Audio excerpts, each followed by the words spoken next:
when you could hear her before you saw her. And they really put in so much effort to build that trust with her, and then they kept her until she was just before her 19th birthday, before transferring her to adult services through another trust. Because of the amount of hospital appointments that we have between myself and my children, we go to St Bart's, Great Ormond Street, UCLH, Chelsea and Westminster. So I'm in quite a kind of unique position where I've seen what works in some trusts that would work sort of really, really well in others. Like, just for one example, the text message system that you use at Ashford and St Peter's is a nightmare for parents and carers, because I'll get a text say, you have an appointment on this day at this time, and I'm like, which one of us? And I never know. I've got to phone up and then take time, and obviously take time of somebody else's day at the other end of the phone. Whereas places like my care at UCLH, they have an app, and even things like the letters and things are all uploaded straight there, and it's really good because I can go in and access it. And obviously from an environmentally friendly point of view and a money saving point of view, it just saves a lot of hassle. And I can send a message direct to the consultants. I can order her prescriptions. I can do everything on this one app, and it's really good. I can even check in before we go to an appointment and update. I'm a very micro, as you become as a SEND parent with disabled children, you micromanage everything. We've had situations where Great Ormond Street, fantastic hospital, very poor on communication to the other hospitals. So I've became aware over the years that I would have to sort of micromanage all the different trusts between the appointments. So when I attend, I always update. I always bring a little sort of bit of paper with all our new medications, all our new doctors, all our new sort of things on there. And with the app side of things, I don't have to do that. I can just do it sort of automatically as it's there, and then they have that, and they've got that access to that information right away. So that works really, really a lot better. I would love to see Ashford and St Peter's do something like that, because it would just make life so much easier. On the ground, when we've attended appointments, the staff have been absolutely amazing. We hidden disabilities in particular, Rebecca just looks like a normal 20-year-old. Colby looks like a normal 12-year-old. So on the surface, you wouldn't sort of automatically assume until you started speaking to Rebecca, then you would sort of know. But what I have noticed is a lot of the staff sort of, as soon as they start speaking to her, they adjust how they interact with her in a really positive way. So they break down the information they're giving her. She's able to access and ask questions, and she asks a lot of questions, but they're really patient with her. The only sort of little niggles that we've had are things like access and appointments. So things like ophthalmology was a massive, big, long wait. The allergy side of the allergy clinics is really excessive compared to other hospital trusts. It's like, I think it was like 6 months plus for an allergy appointment. So that could be doing with some attention, because other hospitals are managing to have those sort of shortened times. And I think for sort of access and appointments, I think one thing that the takeaway from COVID for me as a parent carer, it makes life so much easier to have an online appointment. And I think a lot of the appointments, the waiting list could be cut down by having a triage system, somebody on the phone to find out, like with my daughter's situation just with the allergy, she came out head to toe in hives.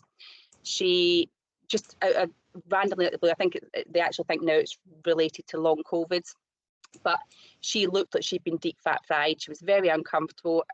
I'm looking at this child and thinking she's going to have to wait 6 months to just be seen. Whereas I could take pictures, send it to a consultant, have a look at it. It could be a triage thing, a phone call and say, this is what's going on. Right, okay, so she needs to be seen sooner, sort of thing. Or even making that clinical decision over a video call, because you can see that she's very, very, very allergic. She could have been started on a treatment and then seen later in clinic, that kind of thing. So I think the online sort of support could be better utilised now, and having the phone systems.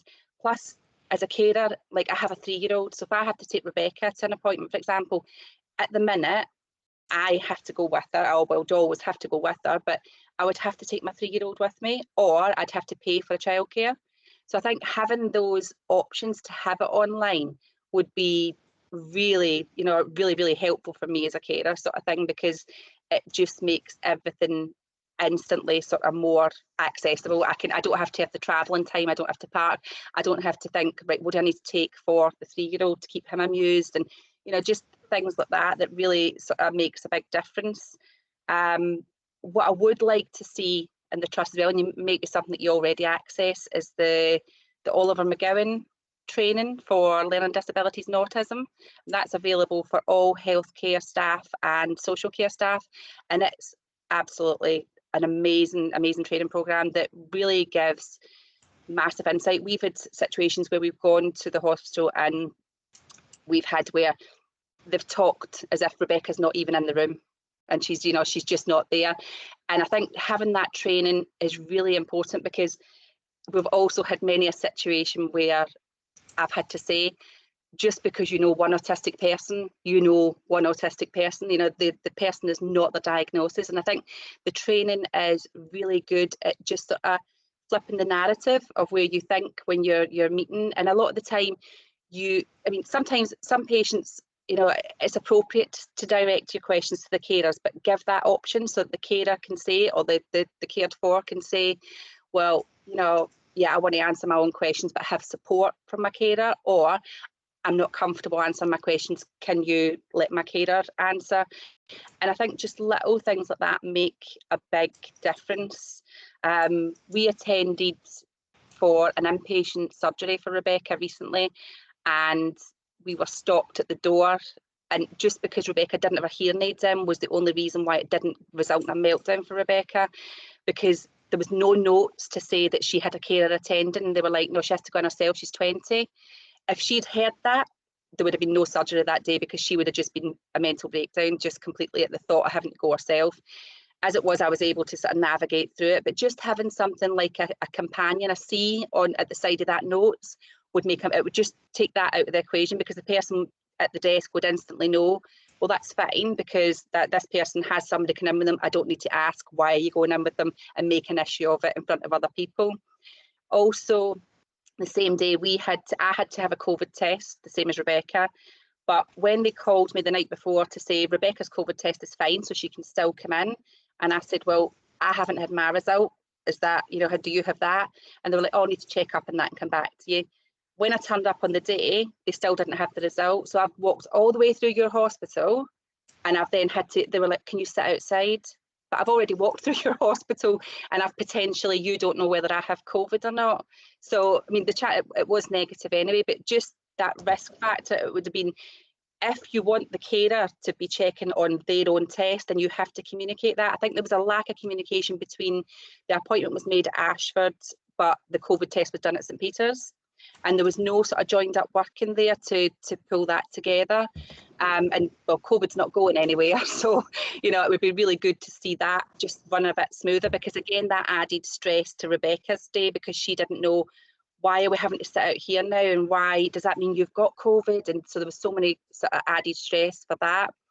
When we went into the unit, I will say the day surgery staff were absolutely astounding with her. They were absolutely brilliant. They had at ease, they had a giggling going into surgery. She went in so relaxed, and despite that being a very high stress situation for her, they put her completely at ease. It was just like that. And that was, for me, I could then go away and know she'd gone in, she was in safe hands, they totally understood her, and I could go and get a coffee while she was in and come back knowing that I wasn't have to worry about how she was going to come out of surgery. From my own perspective as a carer, I had a situation recently where I'm under gastro, and I'm due to go in for an endoscopy, and I had to put it off because a lot of Rebecca's heart stuff had sort of taken priority there, and we were having a lot of in-depth with St Bart's and stuff, and new conditions that had come up and things, medication changes and stuff, so it was very in-depth. And my sort of consultant wasn't quite as understanding as they could have been there, that as a carer, I have to put my cared for, yes, I have health conditions, but I have to prioritise where in that line my care comes, because I can't just go off for a day and have some tests done, because I've got to look after, and I've got to plan for it and prepare my children that this is what's going to happen, and then plan for carers to come in and sort of take over my role. And I think, again, I would say a little bit of training there would go a very long way, just to sort of, although I totally appreciate the fact that I am their responsibility because they're my clinician, you know, and I'm their patient, my children are not their patient. It's looking at the family as a whole, rather than, so my needs as a family is very different to someone that doesn't have children that are still very dependent on them 24 hours a day. And I think that could be really beneficial for any sort of clinician and any healthcare staff, because it's something that until you experience it, you really don't sort of get it, because you've never had to think about it from that perspective. It's just, my duty is to my patient, and that's, so I had to have that conversation, and it was really quite uncomfortable for me. And I'm quite confident in, you know, a certain where my needs are at, but it was quite uncomfortable because he was a bit cross that, you know, well, you have to put your health first, and you know, and I can totally get that, but to just understand where I'm at as a parent, as well as being, you know, your patient, that would be sort of quite productive for me, sort of thing. And then what I would say, anytime that I've had to raise anything, I'm very vocal, as you might have told, and anytime I have sort of raised anything, I have to say that it has been received really, really well by everybody that I've communicated with. There's never been, I've never felt sort of uncomfortable to say, well, do you know what, this hasn't quite gone how I would expect it. I've always felt able to raise whatever it is, even if it's from the small things to the big things, it's still been taken on board. And I think that in itself is really valuable for anybody, any sort of patient under the trust, because it's all right to say we're listening, but to actually be heard and see that there's actions coming off the back of what you're saying, and that's going to sort of impact not just your care going forward, but for other people, that's really quite powerful for sort of any patient, really, not even just from a sort of disability or a carer point of view. I've been really sort of lucky in the care that we have had. As I say, we've had some amazing consultants over the years that, you know, even now that she's moved to adult service in other hospitals, I'm like, can I not just go back? Because we had such a good sort of, I knew for a fact I could lift the phone and say, Rebecca's got this, that and this, I think it's her thyroid, and there would be none of what you see in other places. You're a parent, what do you know? It's always been a point of view where you are the parent, you know, and we had probably one of the most empowering sort of doctors I've ever had since Rebecca was born. And it was really quite powerful to have a doctor say to you, you are the professional in your child's life. You're the one holding it all together. You're the one that knows, I know my side of things, and I know the Turner syndrome, or I know the endocrinology side, but you are the one that's holding it all. You know everything. You're living with it day in, day out. And not everybody gets that, but I do have to say, we've had more of that kind of doctor at Ashford and St Peter's than any other hospital. And that includes, like, in Great Ormond Street, we had the absolute opposite. It was like, you know, I'm the professional here, I work for Great Ormond Street, and therefore I know best. And that really was never the case. And even when we had that, her consultant from St Peter's stepped in and said, no, I'm sorry, you're wrong. The parents know. And just to have that kind of support from a doctor makes a massive difference to sort of a real massive difference, because it's not something that parents are very used to. So I will say that's something that you do very well at St Peter's. Great. Thank you ever so much, Beth. You've given us loads of food for thought there, which is great. One thing, obviously you're in the kind of the acute system now. You didn't mention anything about GPs and how well or not we link with primary care, and has that caused you any issues, or no, is that working? We have a really, really supportive GP service, actually, and I have to say that, because even through COVID, like literally, we always, if I phone in the morning, we get a phone call. And if Rebecca's poorly, we've been to the hotspot clinic over at Ashford several times. The staff there are out of this world amazing with kids with needs, absolutely, like, they just get it. And even though my kids were arriving there very, very, really stressed, because they were worried, especially Rebecca, her biggest worry is, what if I catch COVID? And everything, she could have a headache, and she's like, it's COVID. Go in there, and the doctor, as soon as he's seen the state that she was in anxiety-wise, he put her at ease right away. And it's having that knowledge that I know that I can pick up the phone to the GP and say, they know that I'll only come to them if it's something that I think something's going on, you know. And they're really well linked in, I have to say. The only thing I would say about the GP to sort of hospital link is not with the local hospitals at all. It's the link between trying to make, so we had to have a referral for gastro. Now it went to St Peter's, which is where she'll be seen. I think her appointment's early December. But the GP had said she was under Chelsea and Westminster, but we left the child service and didn't do the referral to the adults because everything was very, very well managed at the time. So there was really no point. She had a lot of input from other doctors. We knew before COVID, we could just re-refer back in. And the GP had said, you know, specialist centres like Chelsea and Westminster they won't accept a GP referral. It has to go. So we've had to wait to go to St Peter's. I know for a fact when I have the conversation with St Peter's on the 5th, I think it is, they'll say, oh, she's too specialist, she's going to have to go to Chelsea and Westminster or UCLH, and then we'll have a further wait because they don't like to sort of make changes to anything because she has so much involvement with specialists. And that I think could work better because GPs should be able to refer straight across to especially if the person needs, if they're identifying that they need a specialist in that, they should. Now we're lucky that our consultant at UCLH said, do you know what, just do a referral here at the same time. You do it now, and that way if you go on the 5th and St Peter's say no, you have to be seen by a specialist, you've already got one in place here. She said normally they don't do that, they don't do that sort of double referrals, but she was like, it makes sense because it's going to then cut down on time. And so as it happens, we have the appointment on the 5th with St Peter's, and if that does happen, I know Chelsea and Westminster, I think their waiting times are like 6 to 8 months for gastro. It's one of the biggest hit sort of departments, but I already have an appointment with UCLH gastro in January, so we've managed to sort of bypass that. But I think it should be a case of, if the GP does the referral to St Peter's and says on the referral note, she's been under Chelsea and Westminster because St Peter's couldn't meet her needs at that time, is it, you know, do you need to see her or can you just refer straight on? That would again save time. And even if it had just been a phone call or an online appointment, and I could explain, we're at the stage where they've taken away bowel meds because of her heart, because she shouldn't have been on them, and they now realise that they have to take them away, and nobody can say what the new medication can be, and they're going to have that link in with the heart specialist. So it likely is going to have to be UCLH because it's going to have to be a specialist that can link in, and that's fair enough. But it would save that waiting time. Plus, if you take Rebecca off the waiting list there, you're letting somebody else have that appointment. So you're seeing, you know, I think a lot of that could be a lot tidier.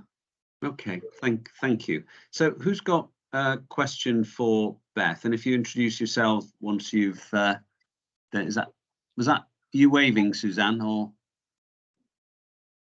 I have a question for Beth and some reflections on thinking. Let James I think is first off the mark. James. Hi Beth, I'm James Thomas. I'm the Chief Operating Officer at the hospital. Thank you so much for telling us your story. It's really, really helpful. I'm interested in two things. One around the text messages, because coincidentally, I've been receiving text messages myself this morning off my own team because we're finalising the wording for the new text message arrangements. So that's been happening literally while I spoke to you. They've given me the new draft. So we are in the process of making changes, which I think does address what you said, and I've fed back something that you just said to me. I'm also interested in the piece around other waiting times, and you obviously have a lot of it. You sound like you know as much as I do around what other hospitals are doing, and I think I'm pretty clued up. But one of the things we struggle with here is when we reduce our waits, we become swamped by surrounding areas. So in dermatology, where we don't think we're doing very well, but we are, we just cannot keep up because we get swamped. And I think that's the same what happened on allergy. But it's really interesting how you sort of navigate the system and you can see what the wait times are in particular areas.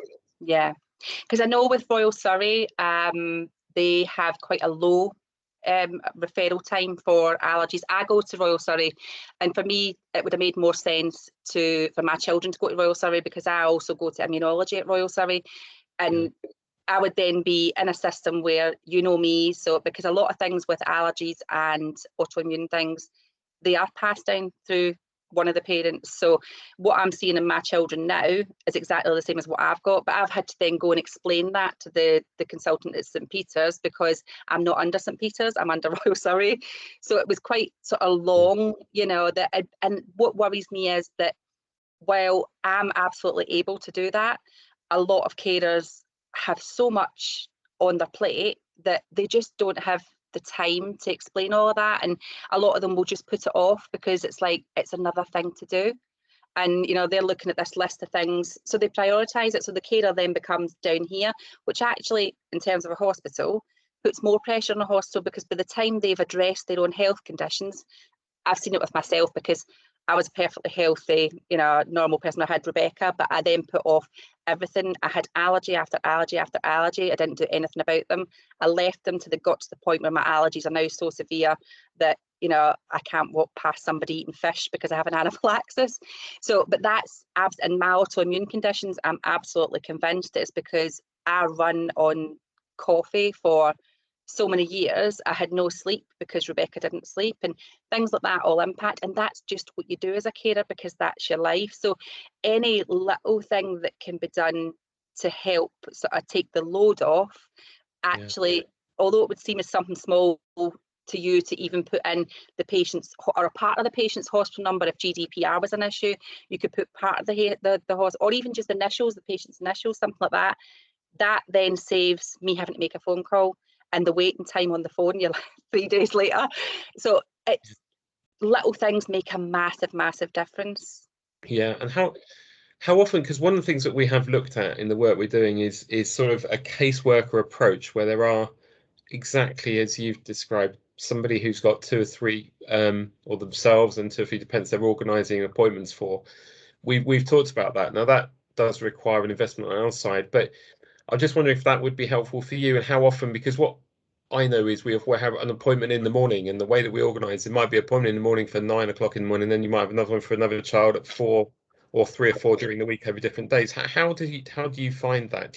And how often are you here with us? It sounds like it's going to be it's quite a lot, but to be fair, when we get an appointment through, or if they call me to do an appointment, they're very, very good at saying when works best for you. Yeah. And if I get an appointment through and it really isn't going to work, I'll phone and say, can I have one? Like, so Rebecca with ENT, she could not access a hearing test in the afternoon at all. She has to go in the morning. And even just, I think they have a note on the system now to say Rebecca has to be seen in the morning, because in the afternoon she just doesn't have the attention span to actually, and the energy to focus on it. And I think they're very, very good at, when you highlight it, they do take a note and they do sort of listen and just change on their system. But I mean, the appointments attending, we go to quite a lot, and it's all across sort of the board. But I do try to kind of keep it where, if I've got a month where I know I've got about 6 different appointments, because they come in quite far in advance, I will quite often phone and say, well, I'm going to be at UCLH in the morning here, so can I come to St Bart's in the afternoon, so that I'm just sort of popping across and I'm not having to make 2 separate trips to London and that kind of thing. And that sort of works quite well. But it definitely is a sort of an issue, I think, especially if you don't drive. I've got a friend that accesses, and she's disabled herself, and she's got 4 disabled children that all access different hospitals. And again, I've seen her doing the bus or a taxi, and she'll go in the morning with one child and have to come home and then go back in the afternoon for another appointment. But I would always, if I have an appointment like that, I would always phone and say, can I just sort of move these together, sort of thing, so that I'm going from one street to the other and then I can leave. But they are really good at doing that, I must say. Thank you. Thanks, Ben. Thanks. Simon?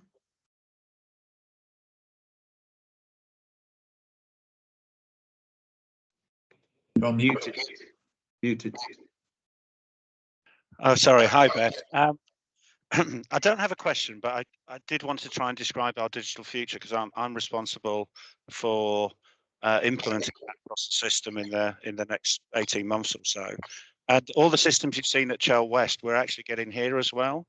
So in March this year, we'll be moving to the Cerner sort of platforms, and in the sort of about 6 to 9 months after that, we have the opportunity to launch some of the apps and other products you've seen to put you in kind of control of your own care and your family's care. And although James was describing support from people, which would be helpful, I think if we can really get the support directly in your hands, and you can, you know, once we've given you permission to book an appointment, you should be able to book it whenever it's convenient and however you want to schedule that with the rest of your care. And I think some of our system wide, so the health sector across Surrey will really help with that. So I'm really confident you'll get a much greater, better experience in future. So and I totally agree with everything you said. Thank you. I do think that the UCLH My Care is the best app I've seen so far. It is really the one that is most user friendly for me. It's really, even like I've been teaching Rebecca to use it, and she's able to navigate through it, which is quite a big thing for someone that does have, she has quite profound needs, but she's an apps, and even, you know, even my 3-year-old, it's all about apps, isn't it? Everything's there, but you know, not everybody does have online, so I'm totally appreciative of that as well. But I think for the generations coming up, an app is the way forward. I think you know it's so much easier to engage. And I mean, I'm terrible on the phone. I'm just like, is this textable? That kind of thing. And a lot of people are the very same. It's like, if I could just do a text or an email or something like that, it's so much easier. So I'm pleased to hear that it's going digital. Definitely is. So we're getting a bit short of time, but we'll take David and Andrea, who've been patiently waiting, and then we'll let Suzanne wrap up, I think. So David. Hi Beth, my name's David Fluck. I'm the medical director here, and I loved your because it's all about communication, and you really reminded me of another lady that I met called Laura, who was driving what the need is. Because I think what would be really useful, Beth, is although the UCLH app is the best one you've seen, I think it would be really good if you told us what it does badly, because listening to you, you're an expert patient, so it still sounds to me as though you have to be offered something and then you have to adjust it. Yeah. Whereas actually, you know when you need to access it, and you should just be able to access it then. And I just think we need to take the different leap. I mean, the analogy we always use is the online banking. And if I want to make a purchase, I don't have to write to my GP, who writes the bank to then say, yes, you can make that purchase, and then I decide where it is. We've got to kind of cut out the loop, because you're an expert carer and an expert patient, and we need to give you that criteria. So, I mean, I'm sure everyone agree, we need to get you involved in shaping that and telling us even the best what it doesn't do, because I think we've got to give you more access. It doesn't. I'll tell you what it doesn't do right off the bat. The one thing it doesn't do, when you have a letter there, there's no way that you can sort of respond to that. So when you sign in to the appointment, and I'm updating what medications that we take or what new conditions there is. So I've done all that on a check-in. You can only do that once. So when I've done it and submitted it, even though I'm at the appointment, I've then remembered she's on another drug that I haven't listed. You can't go back and re-add it. So that wasn't helpful, because then I've got to try and remember when I'm in the appointment speaking to them to tell them, actually, I forgot to add this on. And the other thing is, when they send you a letter or a message, you can't directly respond to it. So you can go in and send a message via sorry, that's my Alexa. You can go in and send a message direct to the consultants that are listed there. But if they've messaged you, it would be good to have that. There was an error on the clinic letter. It would have been better if I could just add a note to the bottom of that to say, actually, there's an error there, it's this, it's not that, and just submit it right away, because then it's linked up, isn't it? It's joined up. So they can... I think, Beth, we need your help. All on board. I'm happy to help. I think you need to be in the team that helps and stress test it. That's what. Yeah. So that would be brilliant. Thank you. Yeah, I'd be up for that. Great point, David. Thank you. Andrea. Hi Beth, it's Andrea Lewis, Chief Nurse. It's lovely to see you, and thank you so much for a very honest reflection of your experience, both as a carer, parent, and patient. I mean, I've been making copious notes, so just to be brief, I mean, there's obviously some things we do need to pick up with improving our interactions, clearly. and some of our pathways, but we're reinvigorating our carers strategy for the organisation. So I'm really keen, Beth, if I know you're a busy woman, but if we could bring you in on some of those strategy meetings, because I think you would be able to really valuably help shape what we need to do for the organisation and make that difference, I think, for our staff. Would that be okay? Yeah, that'd be fine. Oh, amazing. Amazing. Thank you. Brilliant. No Thank you very problem. much. Okay, so Suzanne, I'm going to give the last word to you. Thank you, Andy. Well, Beth, I'm Suzanne and I'm the Chief Executive, and I just wanted to start by thanking you very much for spending time with us this morning out of your busy, what is really a demanding but important role as a mum and a carer. And just to say, I'm so impressed. I mean, I feel utterly, you're putting me to shame in terms of my capabilities on that front. I'm really humbled by what you've achieved, and I don't mean that. I don't mean that to sound patronising in any way. I genuinely am, and I think I wonder how often people say to you, "You're a really impressive individual," and thank you for sharing that with us in this forum. I really appreciate that. And I think my colleagues have said it. I mean, I wrote down expert by experience. And goodness me, you've been through, you've got a view and an experience in practically every aspect of the way we do our business. So, I really think if you were willing to help us, I think, and it may be that we would, and I can't make any commitments, but how we would arrange that and formalise and support you through that, because you clearly got a lot on. Yeah. I think we would so value your input and we would learn so much. But importantly, you could help us make the sorts of things and experiences and the challenges you're talking about so much better for others. Yeah. And I would obviously love yourself. to. So Yeah, we would love that. So that's a genuine offer, and we'll talk. And Simon's pointed. We're really at that critical point. We've made big investments in digital technologies with really a purpose to ensure we empower members of our community and citizens and improve the experience. And at the same time, as you rightly say, that'll be more efficient and safer and better quality for the team here and other patients. So it just makes so much sense. So if you're willing, definitely to be kind of part of our team going forward in some way, I think that would be fabulous. So yeah. Thank you so much, and that's okay. I think you've got an awful lot to be proud of. Yes. Oh, thank you very much. And thank you, Beth. So on behalf of the whole board, I just want to say thank you. I think you've made it really clear for me why we have patient stories and why we have them in open board, because they are so helpful, because we all are patients at one point or another, and your stories struck so many chords for me, because I see my wife and juggling with her appointments and my daughter's appointments all the time, and I probably underappreciate what she does. But you're doing it on your own, aren't you? And with three, I mean, my hat off to you. You're a wonderful human being, and well done. Thank you. So thank you very, very much for joining us today, and we really appreciate it. And we look forward to working with you. Thank you. Thank you very much. Thanks, Bye. Bye. Thank you, Beth. Have a good day. Well, worth some reflection on that, I think. Yeah. I thought that was. We need to offer a job. Wow. Yes. Tom? Tom? Yeah, thanks, Andy. I mean, so I didn't say anything then. I've spoken to Beth before. She popped up in the strategy refresh process, and it became clear to me, as it has to all of you, within about the first sentence she uttered, that she's got something to say about every part of the strategy. So that's why I kind of thought it was important that she got to speak to the whole board.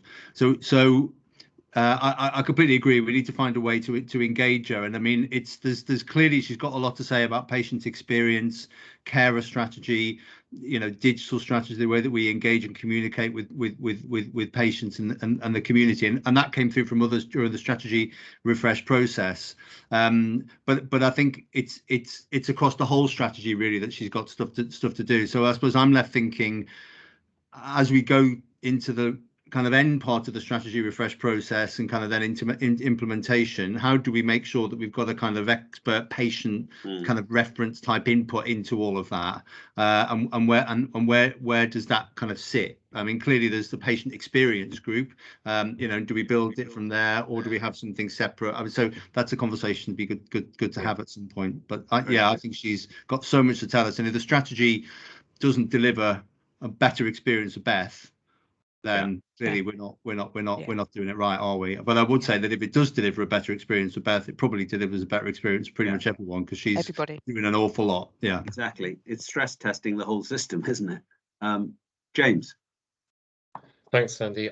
I think so. I was going to ask her if she would work on our outpatient piece with us, and then Andrea already offered her a job, so I'm not sure if she'd be able to do all of them. But you know, I do need, you know, that would have been ideal, because these people might. So she's, I think, I was trying to work out, and taking into account she goes everywhere else, she's probably with us once a week. So that is going to be a real help to tap into people like that directly for this improvement work we're doing. My other thought was, it was fascinating to me that all of the feedback we get about appointments, and she's here weekly, she didn't have any complaints with the booking process particularly. It was around timing of appointments, having to arrange stuff, but she didn't talk about multiple letters. She talked about how nice people were, how accommodating they were, and how helpful it was, which isn't what we always hear back. And for somebody who's such a high user, that was very interesting feedback.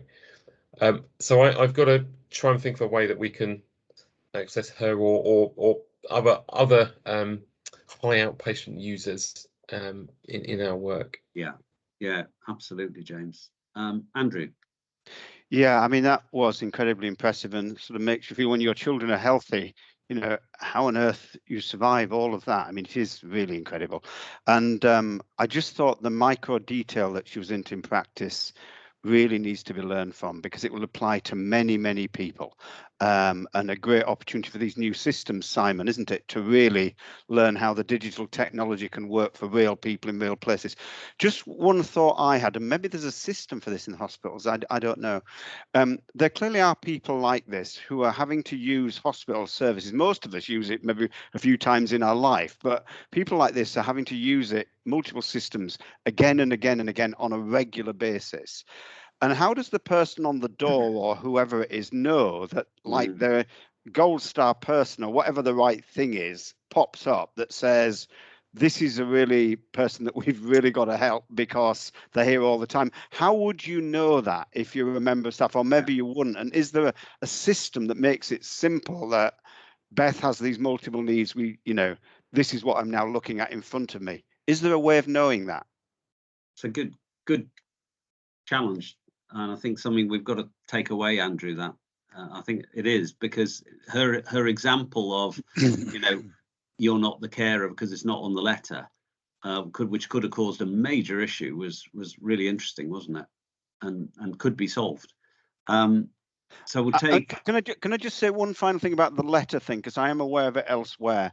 I think this, I don't know about Ashford St Peters, but this duplication of letters for people is a massive problem. And if that could be resolved through some of these micro conversations and made slicker and more customer focused, it would be a massive thing to achieve.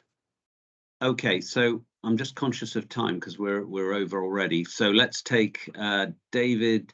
We'll take David, Marcin, and Simon, who are in the queue, and then we'll move on. David.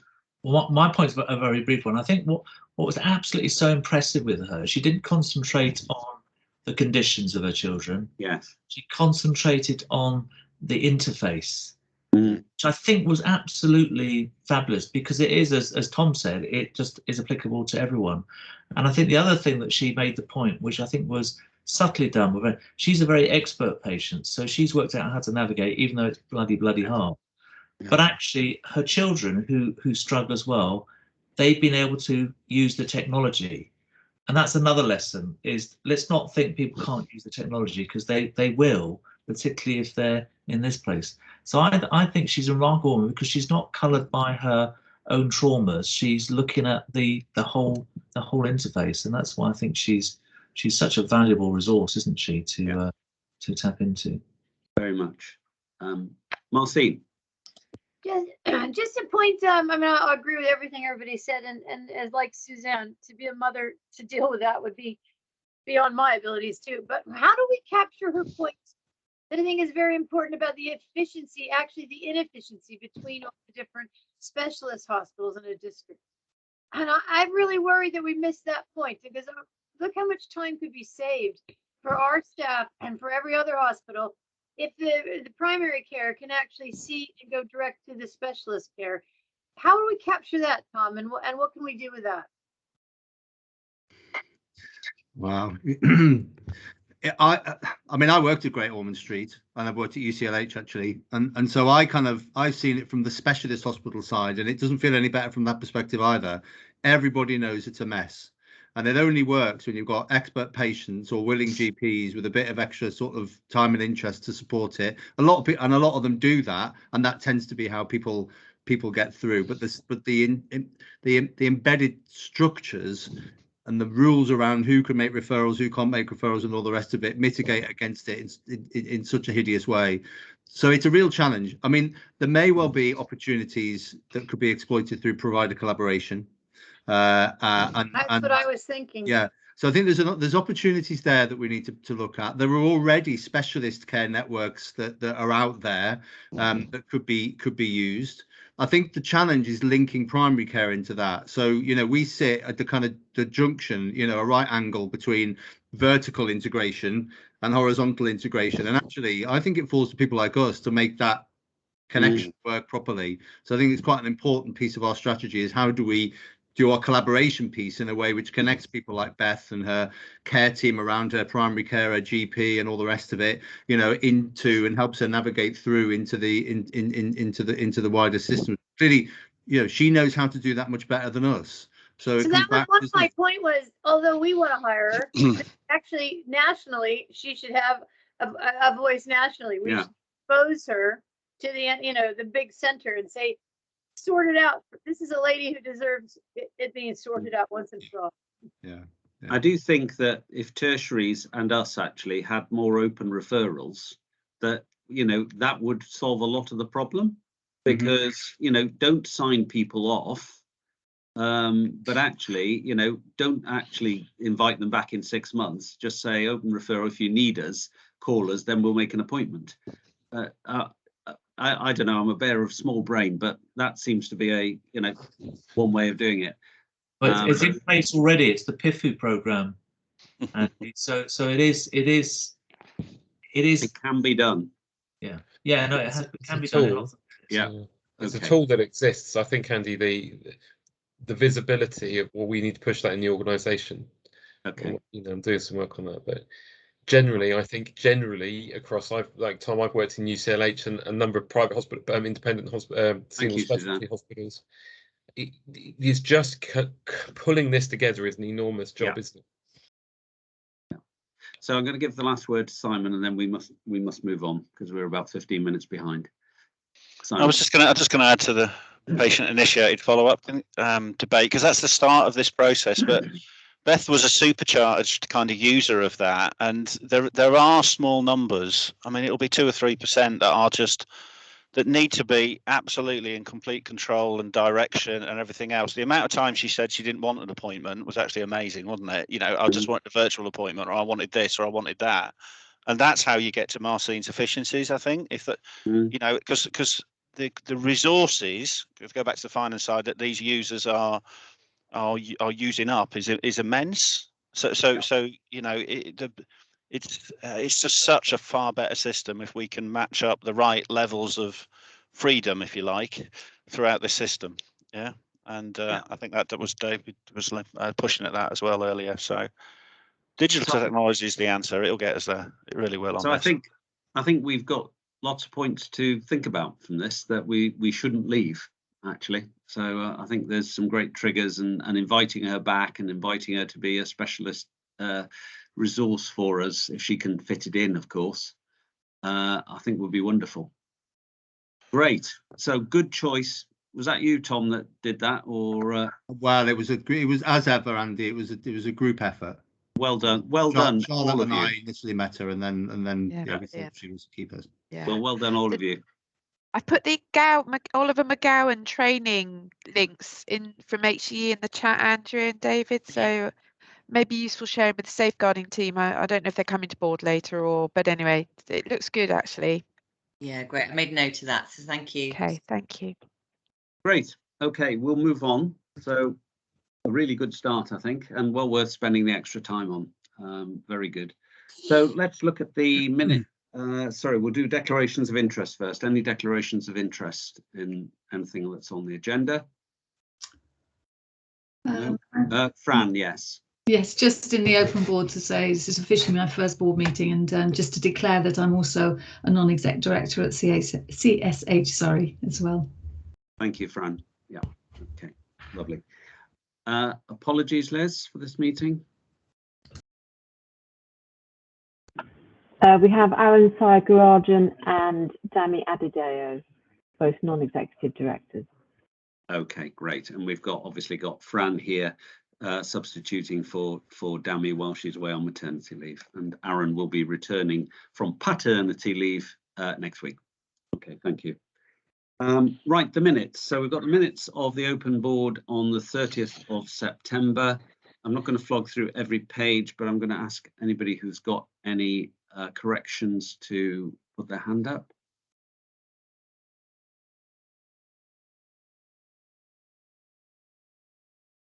Just give people time. I think that's a bit of a record. Normally Suzanne has something. No, I actually thought that all of the minutes were very good. Well done, Liz. Very good. Right, in which case we will take those as agreed. And we'll move on to the matters arising in the log. We haven't got any open actions for this meeting. We've got the action at a future meeting, and of course with the perennial board walkabout, of course the emergence of the new variant of the virus has popped that back again, and rightly so. So we will address that when we can. I think the others are either on the agenda, the EPRR is, or complete.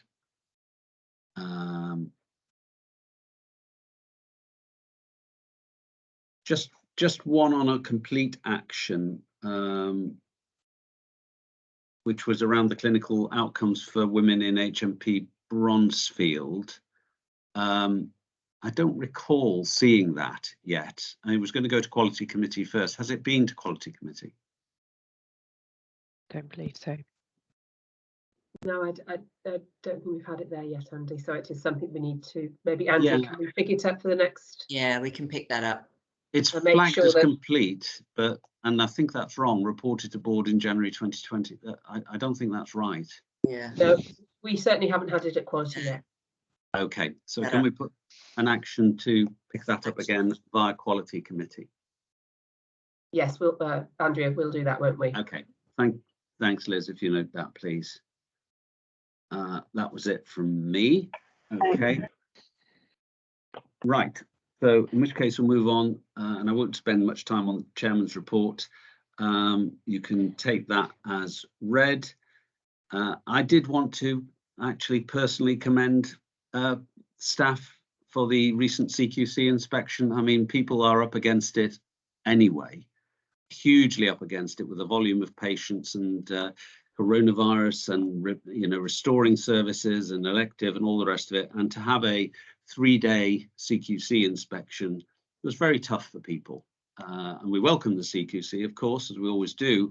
But it was very tough, and I just want to commend all the executive team, the divisional leadership teams, and the quality team, and many others as well. But those teams stood out for me. Professionalism, calmness, dedication, and that has continued, hasn't it, with the data submission and the fact that I know we're going to discuss the CQC later, that very high caliber. So lots of pressure. Well done. I think I'd like to say that. I think both Suzanne and I rightly cover the COVID star and the COVID yearbook.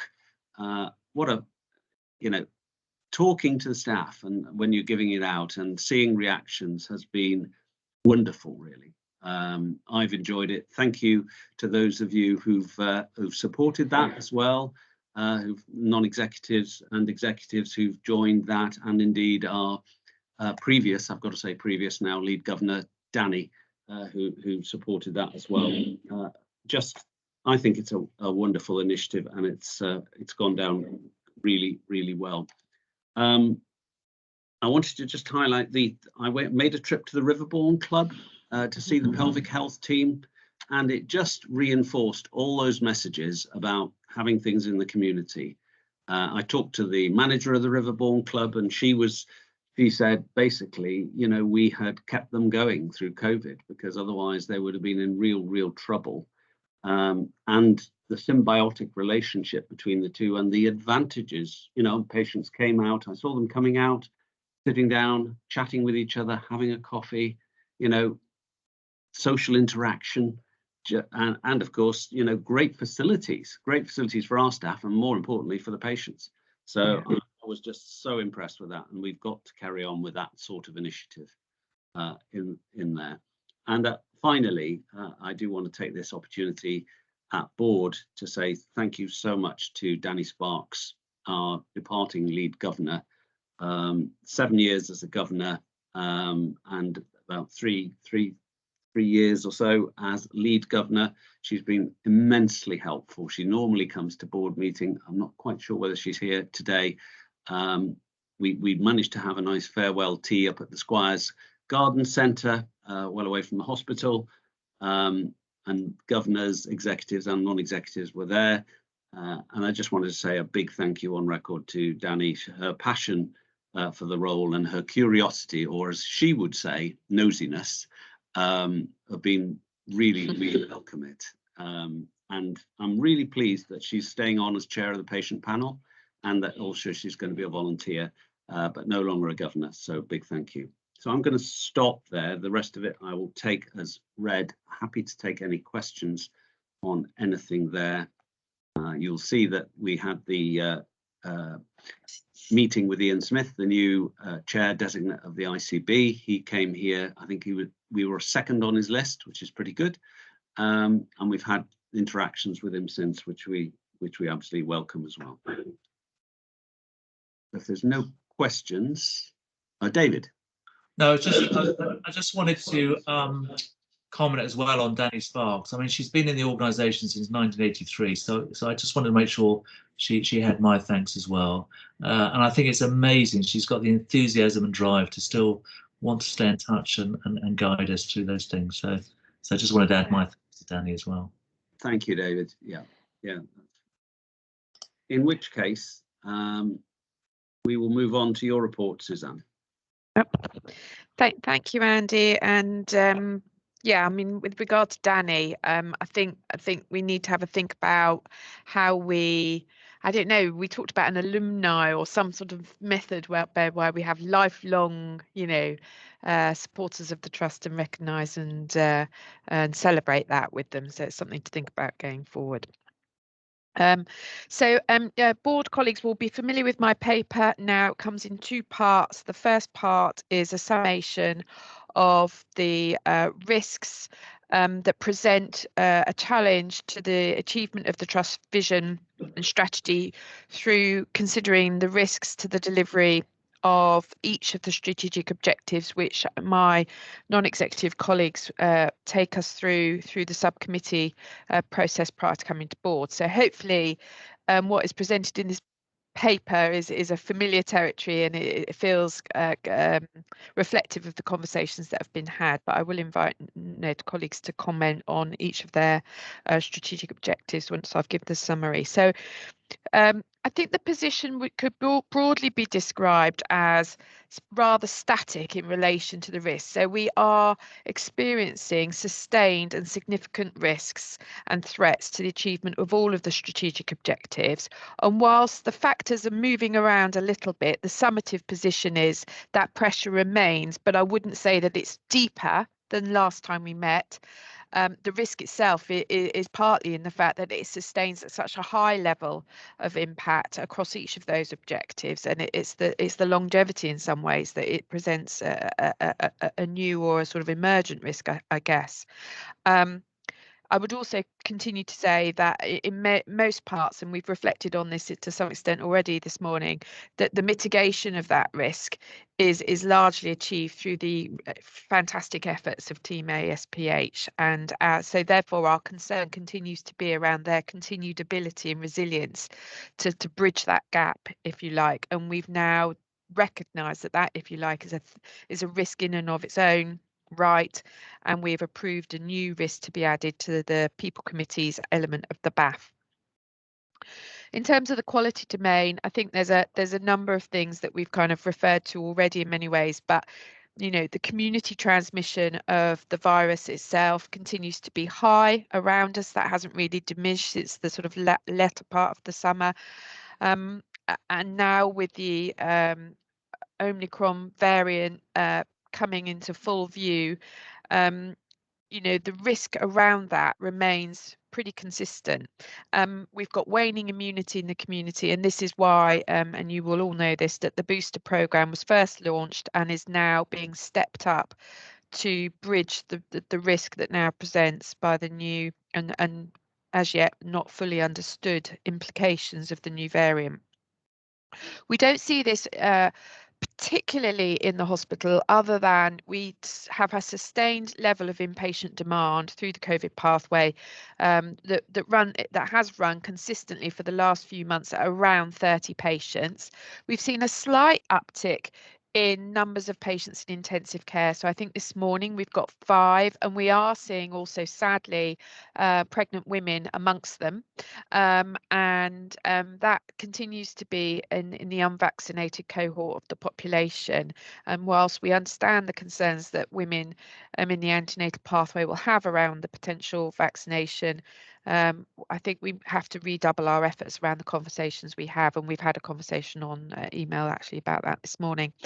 I think demand just continues to surge. So I don't think James will come on to the detail in his report, but it's no worse than it's been over the coming. It just continues at that very high level, and obviously a huge amount of work going to address the backlogs of care that became visible following the first waves and our response to it. So collectively, there is big pressure on.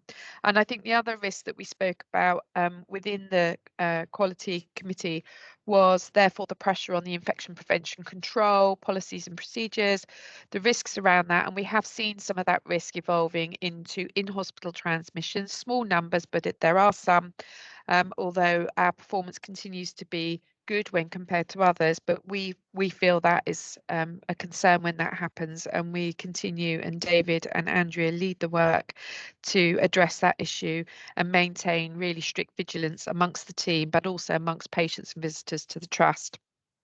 Andy, you have referred to the CQC inspection, an unannounced inspection that took place earlier in the month, and Andrea will give a detailed overview of that.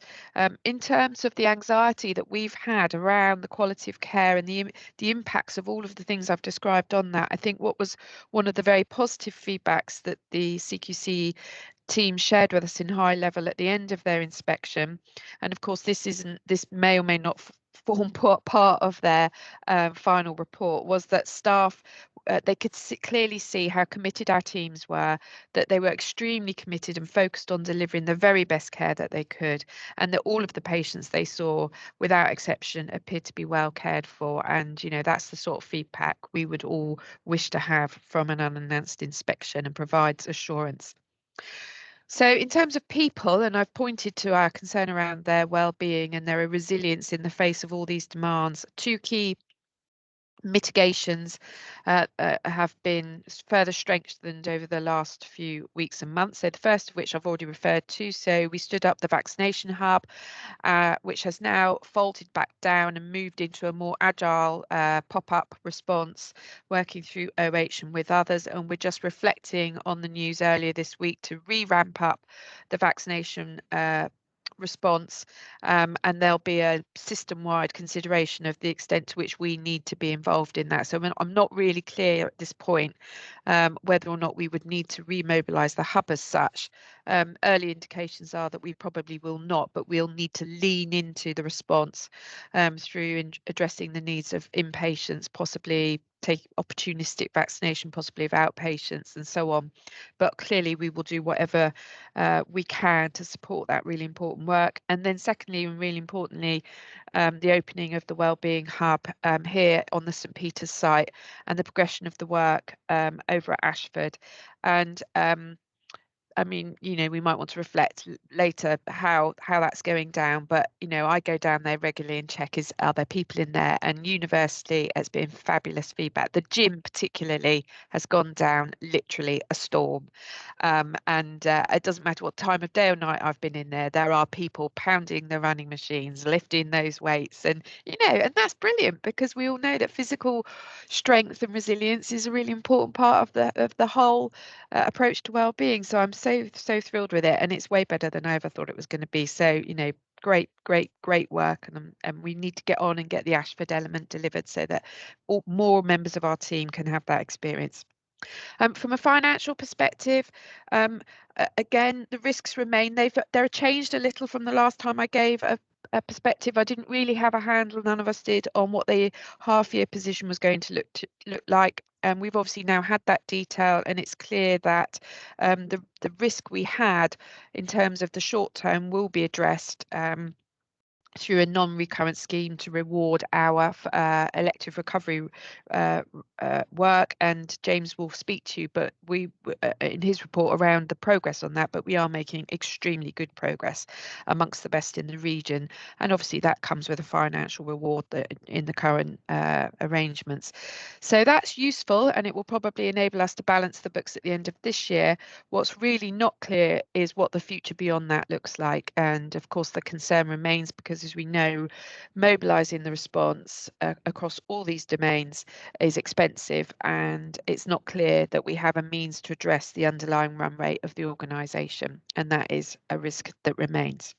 From a digital perspective, two things running really. Surrey Safe Care programme, which is really an enormous piece of transformation work, is going apace. It's meeting all the current milestones and trajectories, and whilst there is clearly risk in that programme, I feel increasing confidence that we will deliver according to time and the projections, but that also the engagement of our team, and we had an engagement event that ran almost for 24 hours yesterday, and the level of engagement with that was really heartening, that I feel more confident. I feel more confident about where that programme's going to land, and it'll land in the right way, and that it will present this enormous opportunity to capitalise on it and really take great strides in our patient care, quality and safety, and importantly, the experience of team delivery.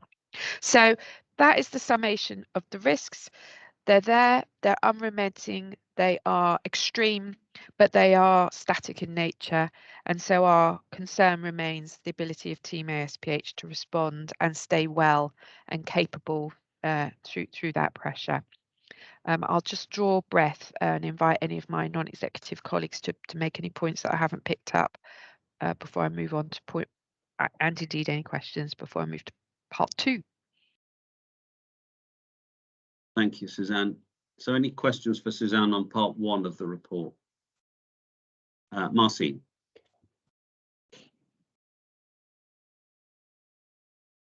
Sorry, getting all the technology right. I just wanted to reflect as I stepped in as chair of people, and I'd like to just reemphasize what Suzanne said in terms of Team ASPH. But it's a dichotomy because we have some of the best numbers of people we have ever had. Our vacancy rates are low, our retention is high, yet the demand means that we have even more need for more people. And so I think that needs to be balanced. That we've had a really good approach. The HR team is really socks off, got all the staff in. We're assessing our staff need, but just the need just keeps increasing, and that obviously is wearing on the staff. So. And I think the COVID Star, the Wellbeing Center, these are all such positive measures that are actually also balancing some of the resilience and the stress and the sickness. So I think it's a kind of, as Suzanne said, sustained picture, but a very balanced picture as well. So not all kind of worry, a bit of worry, but a bit of real positive news. Thank you. Thank you, Marcin. Yeah, thank you, Marcin. I mean, you're referring, it's in the detail of the report around the People Committee, isn't it? The discussion we had about whether the metrics really demonstrate the picture, and a bit of work we need to do behind the scenes to probably right size all of that and make sure it's really an accurate reflection. So thank you for drawing attention to that. And I think you're right. It clearly isn't all bad news. You know, the level of engagement that we had yesterday, despite everything, even through the night. You know, I mean, I've been director on call this week, so I know we've been busy every night. All the challenges we've talked about have all been there. But despite all, the team are out there. They're engaging with this new programme. They're excited about it. And actually, I think one of the most reassuring things I heard yesterday was, do you know what? This isn't scary. I thought this was going to be scary, but now I've seen it and I can sort of get a sense of it. It's not scary at all. It's exciting. Yes, that's right. It's not scary. Well, we might think it's a bit scary, but to hear them say that, members of the team, I mean, I just thought that was brilliant. So thank you for making that observation. Okay, I'm just going back to my report because my admin controllers, you know, doesn't it always choose its moment, closed itself down. So part 2 of the report, if there are any more questions or comments, I think I wanted to draw attention to the piece in the organisation around sustaining the COVID response, and that's there, and I've covered that really in my preceding report. I'm just finding it now. Here we go. And the unannounced inspection, and I've given a bit more detail around that there, but I'm not going to dwell on that. Andrea will give the detail. So COVID Star, I mean, you've mentioned it, Andy. What an extraordinary week we had. 1,500 medals given in person. I think it's a really important point. We've had some teams sort of send members of their team down and say, right, I'd like to collect 30. And we've had to manage that really carefully because we really wanted to see people in person and thank them personally. And it's a massive endeavour, and clearly we won't be able to do that for everybody, but we are really trying where we can. And now there's further work going on, pop-ups being done, execs visiting the wards, all of that to try and continue that rollout of that opportunity. And James might want to remark at the end, but you know, he's done a great job publicising this medal to other chief executives and teams across the UK, and certainly we're driving a little economic boom in Birmingham, I think, aren't we, James? I can't quite remember how many medals are now potentially on order, but it's starting to look like the hundreds of thousands, not the tens of thousands. So, you know, if that's a consequence of the work we've been doing, in addition to the benefit to the team here, you know, again, an anchor institution flexing its muscle there, fantastic, and creating employment opportunities in a place very far away, but that doesn't matter because it's all people. Wellbeing hub, you can see. New preoperative assessment unit. I thought this was worth sort of pointing out because we have a report around that in the quality piece, but you know, here it is. The team are absolutely brilliant. They are working with consultant anaesthetic support to address the issues that are being raised sometimes around the pre-assessment. It's not all smooth sailing, but a really focused piece of work there, and some really great people as ever leading on that. Digital, I wasn't going to draw any more attention to that other than say, just a point in the report, Surrey Safe Care is not the only digital rollout that's happening in the organisation. So despite everything, there are other digital initiatives such as single sign-on, which is a really important part of enabling Surrey Safe Care, but just eases some of those bureaucratic challenges that members of the team experience. A picture of me at Surrey Pride. It's the second time I've supported our team at Surrey Pride, and I have to say I really love that day out. It's a great celebration of just people, and so I do enjoy participating in that and lending my, you know, genuine and warm support to those colleagues. And I think that brings me to the end of my report. Thank you. Thanks, Suzanne. Any questions for Suzanne on any of that?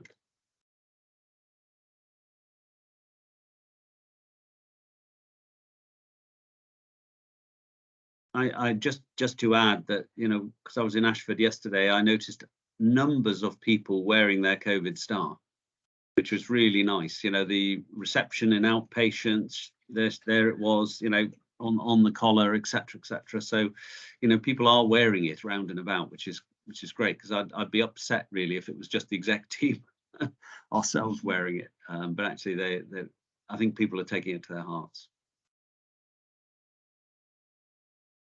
Okay, so if there are no further questions for Suzanne, then we will move on.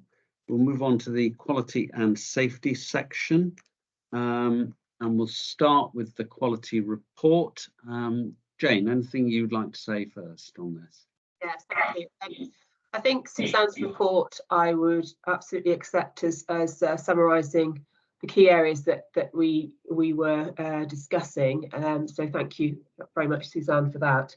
One of the things that we did also discuss was in relation to patient experience, and we're still having fairly low numbers. Our target is 20% from Viewpoint, and at the moment we're still around 3.9%. So the team are working very hard. We're very keen as a committee to focus on getting feedback from patients.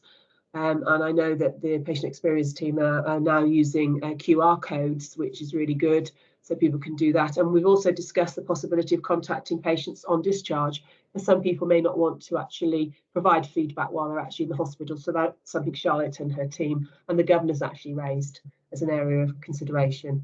With regard to infection control, I know Andrew will pick up the COVID outbreak, but we also had quite a bit of discussion around the surgical site infections, and our medical director was part of that discussion around how we've got a clear focus on that. We still have higher rates when compared with many other acute sites. So it's something that we are really focusing on. We've made some really good progress in some key areas, particularly in maternity with regard to cesarean sections, but it's an area that we remain very focused on, and the committee are always asking for an update on that.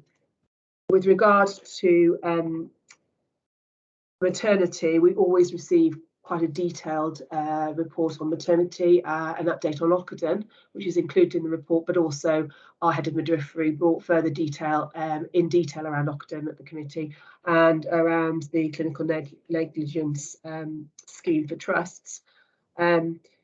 Pleased to see that the feedback in maternity from a patient experience point of view has been really positive, despite key challenges in delivering the service in these difficult times. But again, I think, as Suzanne was saying, CQC found when they were visiting other areas of the hospital, certainly I think the most important thing is if our patients and our ladies who are in labour are telling us that their experience is good, that's something we really need to celebrate. So I'm going to hand over to Andrea now, and she can pick up any more detail, but I think we'll take the report as read. Thank you.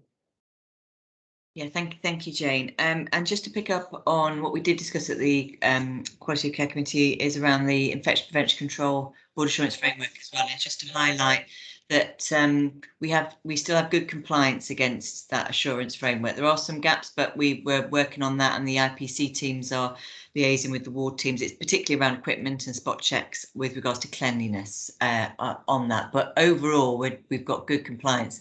And actually, when the CQC came in, they did comment that from their perspective, they felt our IPC practices and the cleanliness of was good, and the cleanliness of the hospital was good. So they did particularly highlight that. So it's just something to obviously be really positive about. With regards to the report, Jane has highlighted some of a lot of the key points actually. The only suppose area I would like to add to that is around the COVID piece, because in this report, which does cover September and October, it does highlight that you can clearly see our numbers of COVID inpatients had gone up over that period, and as a consequence of that, we do tend to see transmission within the hospital when our numbers increase, and we have started to see some cases where we've had outbreaks. We had an outbreak on Swift during that period, Swift ward, which is the senior adult medicine ward, which did cause a few cases, and also hospital acquired COVID cases. So What of that is, as Suzanne's alludes to in her report, is that it's constant vigilance and constant reminding of all of our IPC measures. And we've got a really robust IPC strategy in place, which has led us to have the lowest numbers of COVID transmission within the organisation. Obviously helps with all the other infections that we have, and we have been doing quite well against our bacteremias as well within the report and our targets.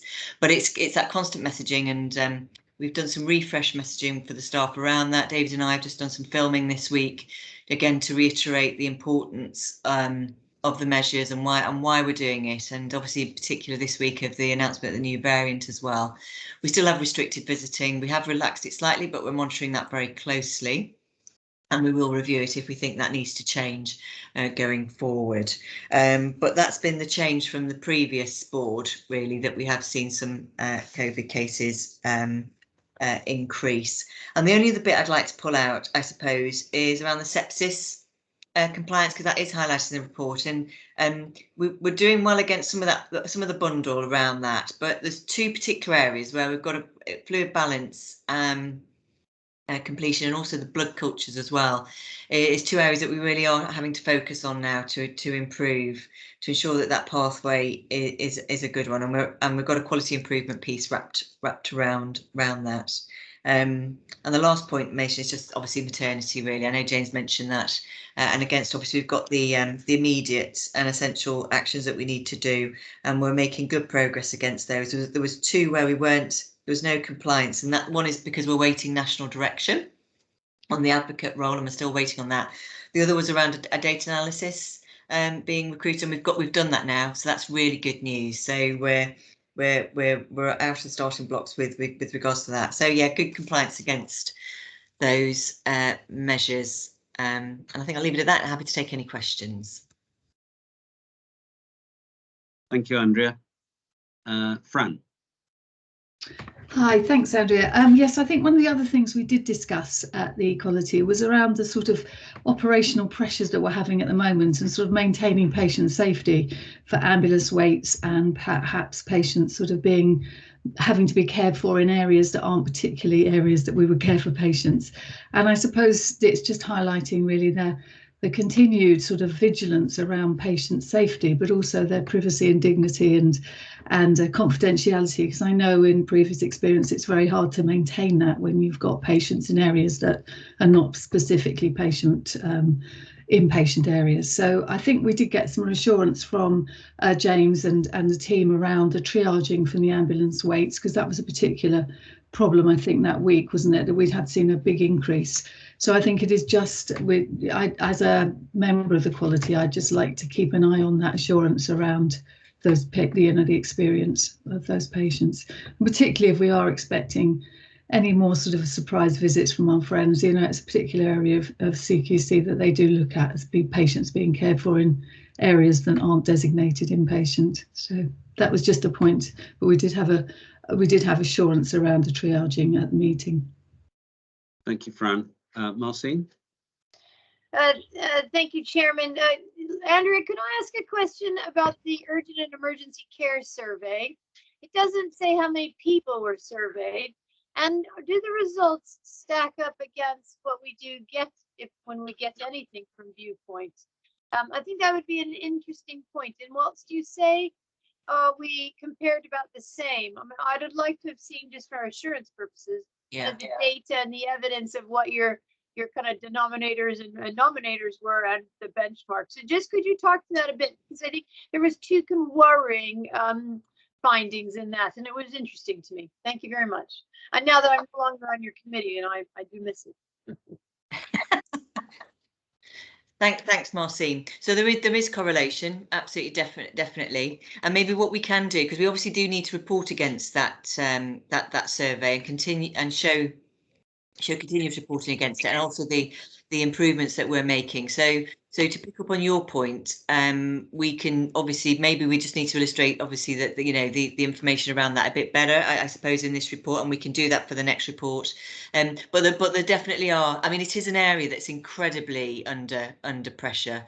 And one that we don't always get it right there because of those particular pressure points with the demand, and also with COVID as well as made it a little bit more tricky with the different pathways. But there's a new leadership team within that triumvirate actually now, which we're quite excited. We're new divisional director, Radcliffe. There's a new divisional chief nurse, Jimmy, who's come from Luton, who's got a really good insight and perspective around the different pathways as well. And then Catherine is the associate director. So I think collectively together now, they're setting out of their plan of how to improve those pathways. And I don't know if James wants to come in and add anything to that, but yeah, it is an clear area of focus. So what I wanted to focus on and why I asked for the data was the low percentage of people who said they didn't know what to look out for when they go home. Because of course I do sit on the Modern Hospital with James, who talks about readmissions and people reattending. And I did wonder if there was some triangulation and association with that is causing those figures. So something for future discussion. I know we're hard on time, but yeah. I thought it was an interesting point if you triangulate that with some other data. Yeah, and that's all around communication, isn't it? And the information that you give to patients. And we know that's an area for improvement, not just in ED, actually across the board. Okay, thank you. Thanks for that, Marcin. Good question. Chris Catley? Yeah, just to add to that, Marcin, great point. I mean, Andrew, this is what we actually discussed, wasn't it? I raised this point in the Quality Committee, exactly what you said. And I think what we're basically saying here is that, it's this problem has been going on for a long time, regardless of technology, in terms of response rate. It's almost it has to be part of the way we do things. It's like, commercial organizations, any service organization, not just how we did, but what can we learn from? And I think as a learning organization, it needs to be integral in every part of what we do. And I know people are busy, but it needs to be part of, and it's great that we have QR codes. It's great. It should be, if you're an outpatient, there should be a follow-up text. If you have treatment, then what happens at every point in the hospital care pathway journeys, that it needs to be included in that, because otherwise we're never going to get the response rates up. And I'd love to know who else does 20% and how they do it in terms of other trusts and what we can learn from that. And I know everyone's incredibly busy. I just think it needs to be a cultural change, and it's not there yet. In the years I've been here, it really hasn't changed. And I think we are just so humble. We work so hard that it's almost like, oh, we don't want to pat on the back, or we don't want to go there in terms of understanding what we may be doing wrong. I think it really has to be integral, and there needs to be more brainstorming. And that's sort of what this discussion we had at the Quality Committee. And I know, Andrea, you took that as an action, didn't you? Yeah, I did. We did. So this is you're absolutely right to raise this, Chris, around our feedback, our patient feedback. We've got an aspiration to get 20%, and as Jane alluded, we're only at 3.9% as of October's stats. So there's a huge gap. You're absolutely right. And I think, I spoke to Charlotte, who's our head of patient experience and involvement, to say that we've got to be able to change the dial on this and do something that's different, something that's a bit more transformational around this. We need to hook in the quality improvement team to help us as well.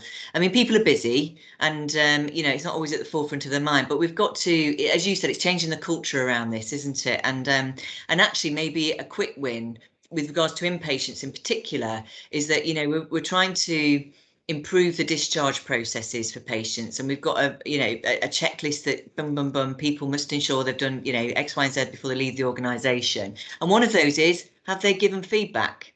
You know, and if not, you give them the iPad to do that if they can't go to a kiosk, and then it's done. So there's ways we can definitely help the teams to do this, but we've got to, because it's so important. I mean, when we do get the feedback by Viewpoint, it's really, it's such good resource for us, the good and the bad, and people do tend to give really good granular feedback as well around it. So it's it's a useful platform, a really useful platform for us. So we are committed to improve on that. definitely. Thank you. David. Yeah, I was just going to respond to Fran and Chris and Marcin. I mean, I think coming to this point about discharge first of all, and we can see that in the 7-day services, and we know from the CQC we've got to do more work around that. I suppose the point I'd make about feedback is whenever I go online somewhere, they send me some feedback form, and to be honest, I get a bit fed up with it actually, because there's nothing in it for me. Okay. And I think the purpose really is to stay contact. I mean, I did some work many years ago about readmissions, and there's loads of work that goes on, but the only thing that makes any difference is if you ring someone up the day after they've gone home and you have a chat with them, or they have some way of contacting you. So I think in terms of the feedback, it's got to have a purpose as well. So they can give feedback, but they can also contact for help, problems with their drugs or whatever. Because I don't know how you all feel, but I bet you don't all spend 5 minutes responding to the feedback on various online things, because it's just ubiquitous, isn't it? So that was the first thing. So I think we just need to change what feedback's about, and it has to be a two-way street. The other bit was, Fran, you were saying about the busyness and stuff like that. I was just going to make the point about there's quite a lot of things which are coalescing, which are giving us operational pressures and concerns. One is we've got high volumes coming in, we've got some difficulty with discharge, but also the COVID outbreaks in the hospital take out quite a lot of capacity at a time. So there's a real tension when we have these operational pressures, and the operational teams really struggle to balance. They've got to balance the risk overall and what's the least risk. And sometimes there isn't a perfect solution to that. And I think it goes back to this kind of discussion about the CQC. There has to be some context in this. We can all define the perfect world where everyone has an ensuite bathroom and a single room, and they have their own nursing and medical care.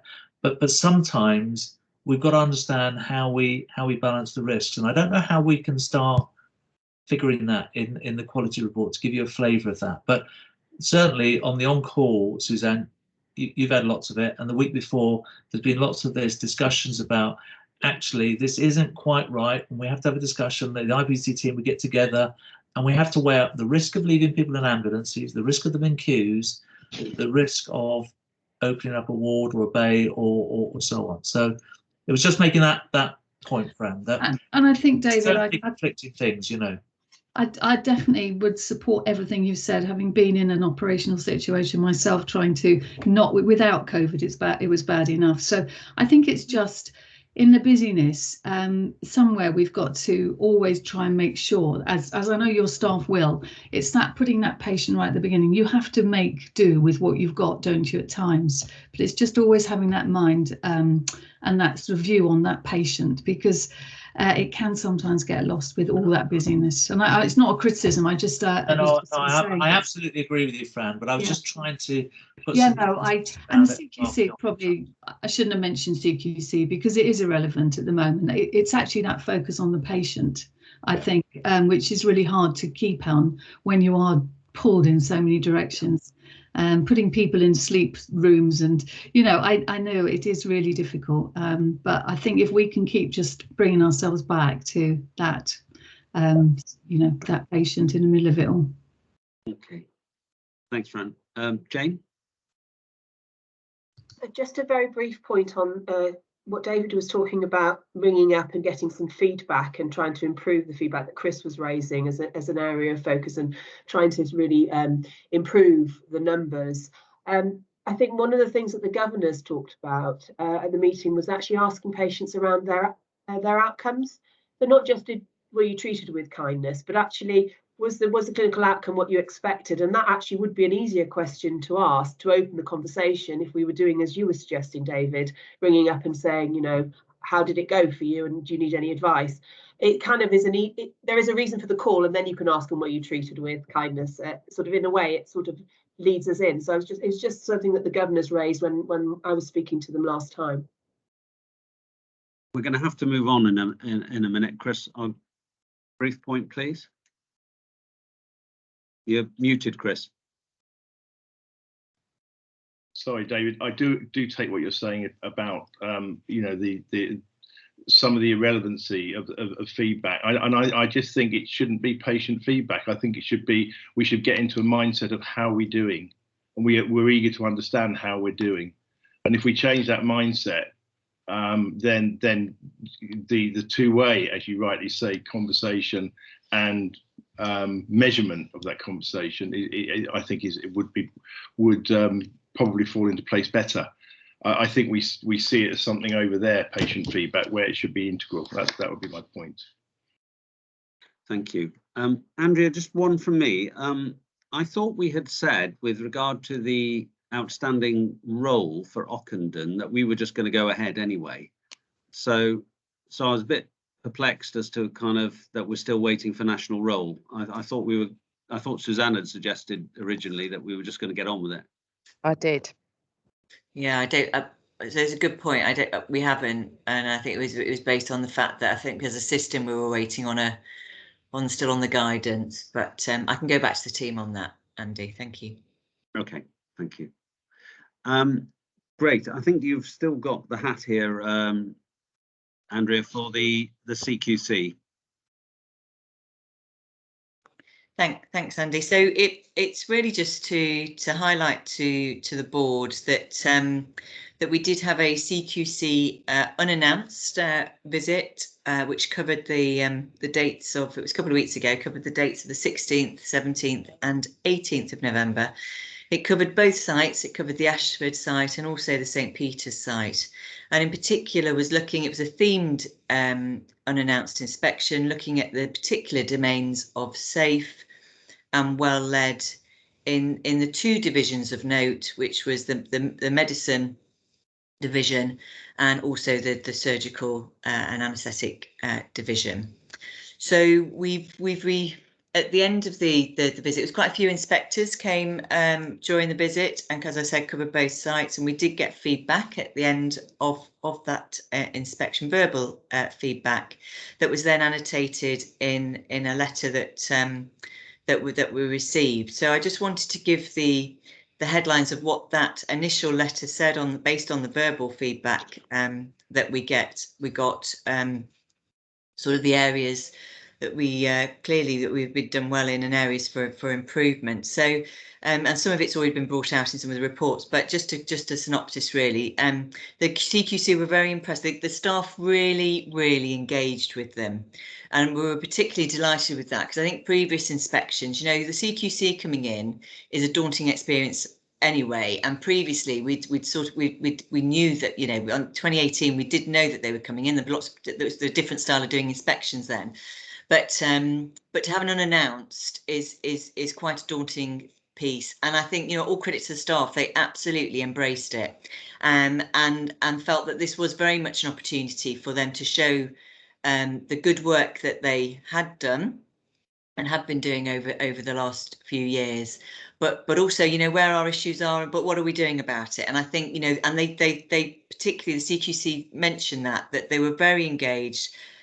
Very helpful, the staff. They were very open and honest, and that they were a credit to as an organisation. And that was across both of the divisions. They did mention about that, you know, all the patients they saw actually in both areas, they did look well cared for, which is great. The IPC measures and practices I've already mentioned were good, and that they felt in medicine there was a very strong culture of good practice and wanting to do and to improve clinical practice. And in surgery, they particularly mentioned about the managers actually being very visible and approachable. And again, they got in good engagement from the staff. The piece where we wanted to, or where we needed to improve, I mean, staffing levels have been challenging, and we're not the only trust to have that. It's across the board nationally where staffing's been challenging, both from a medical and nursing perspective and allied health AHP perspective as well. But we have got robust processes around that to deal with that, and I'll come on that later, where particularly from a nursing perspective, when I talk around what measures we have with regards to that. But clearly with COVID and the pandemic, it's been an issue, and staff are tired as well, you know, so that clearly was articulated. obviously we've got a health and wellbeing programme in place. They did highlight that within theatres, some senior medical staff felt that that they felt disenfranchised really, and that the engagement hadn't been that good with particular changes that had happened within the organisation. And this wasn't new to us actually. We knew this within anaesthetics and we'd at theatres anaesthetics, and we've had a very robust action plan around this, because we have had some whistleblows into the CQC from this area, and the CQC have been helping us with that action plan. But in their visit, they obviously wanted to look at that area in particular more detail, and I think for them it was surgeons, the medical staff that came out with that feedback. So there's a piece that we need to do around that, around engaging more so with that area, and we've got some thoughts around that, and we'll talk through that with the CQC. From an estates perspective, there was areas that they picked up around theatres and the fabric of that, but again we've got a plan in place to address that. And then they did pick up some equipment issues in theatres, equipment checks in theatres, and again that was an action that we picked up. We addressed straight away actually, because clearly that's a safety issue. So the immediate action has been done to deal with that. The letter that we've received, last week they issued lots of data requests on the back of their inspection, and we submitted those requests to them on Tuesday. So that's been complete now, and I'm just in a process of doing a letter now to formally go back to the CQC on the back of their letter they sent to us, which we'll send this week. And then we're just awaiting the draft report from them, which we're hoping to get in January. And in particular, Suzanne did, when we had the feedback on the back of on the last day of their inspection, she obviously does depart the organisation at the end of January, and we're quite keen, obviously, that we do get a report before then. And they did say that they would do that for us to be able to obviously go through that. And if we've got anything that we would like to go back to them on that report, then we can do so before that time. So that's really just to give a quick synopsis, really, of why they came in, what they were looking at, and initial feedback following that inspection. And obviously we're pending the draft report. Thank you. Thanks, Andrea. And I think all the board members have seen the letter from the CQC anyway.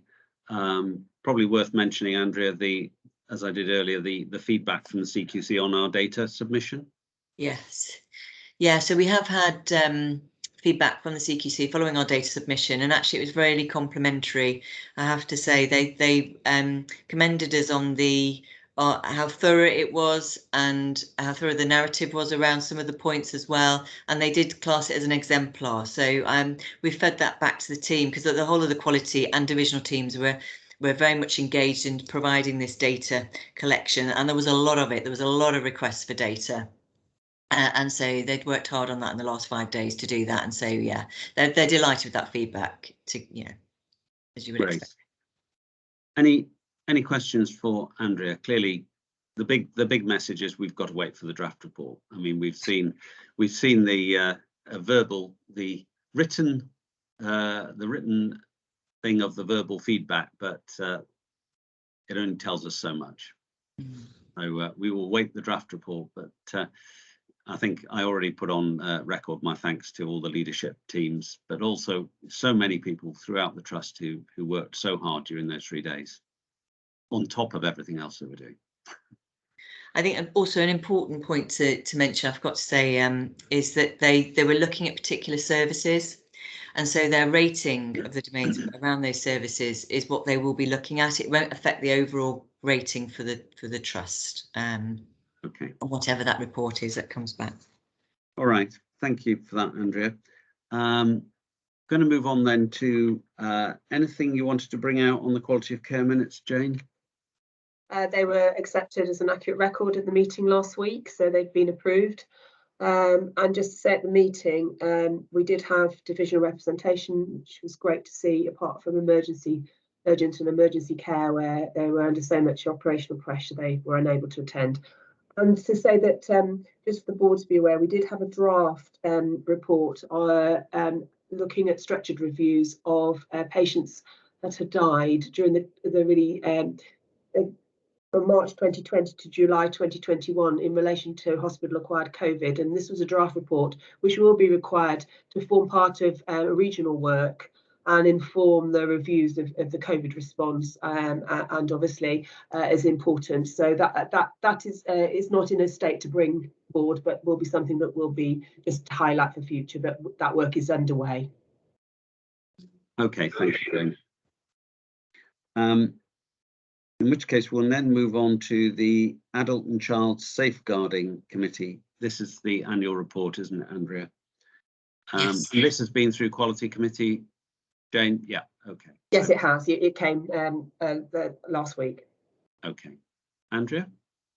Yeah, I mean, again, I'll take it as read. There's a couple of points really. It's an annual report from the team, and I think it's important to note with all the challenges, the safeguarding team have been very active, both adult and children's safeguarding team, engaging with the clinical divisions.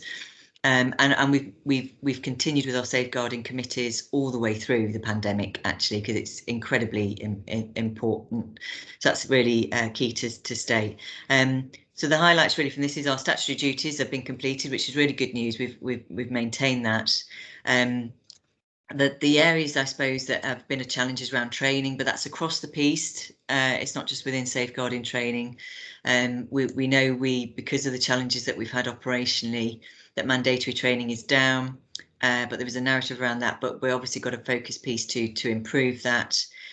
We have looked at the teams and reviewed the establishments, and we've benchmarked against other organisations and their safeguarding team, and it's what has come out of that is we feel that there's one whole time equivalent adult safeguarding member that we need to add to that. So we'll start the work with that, and that will really help us with that training piece as well, and helping with that improvement piece.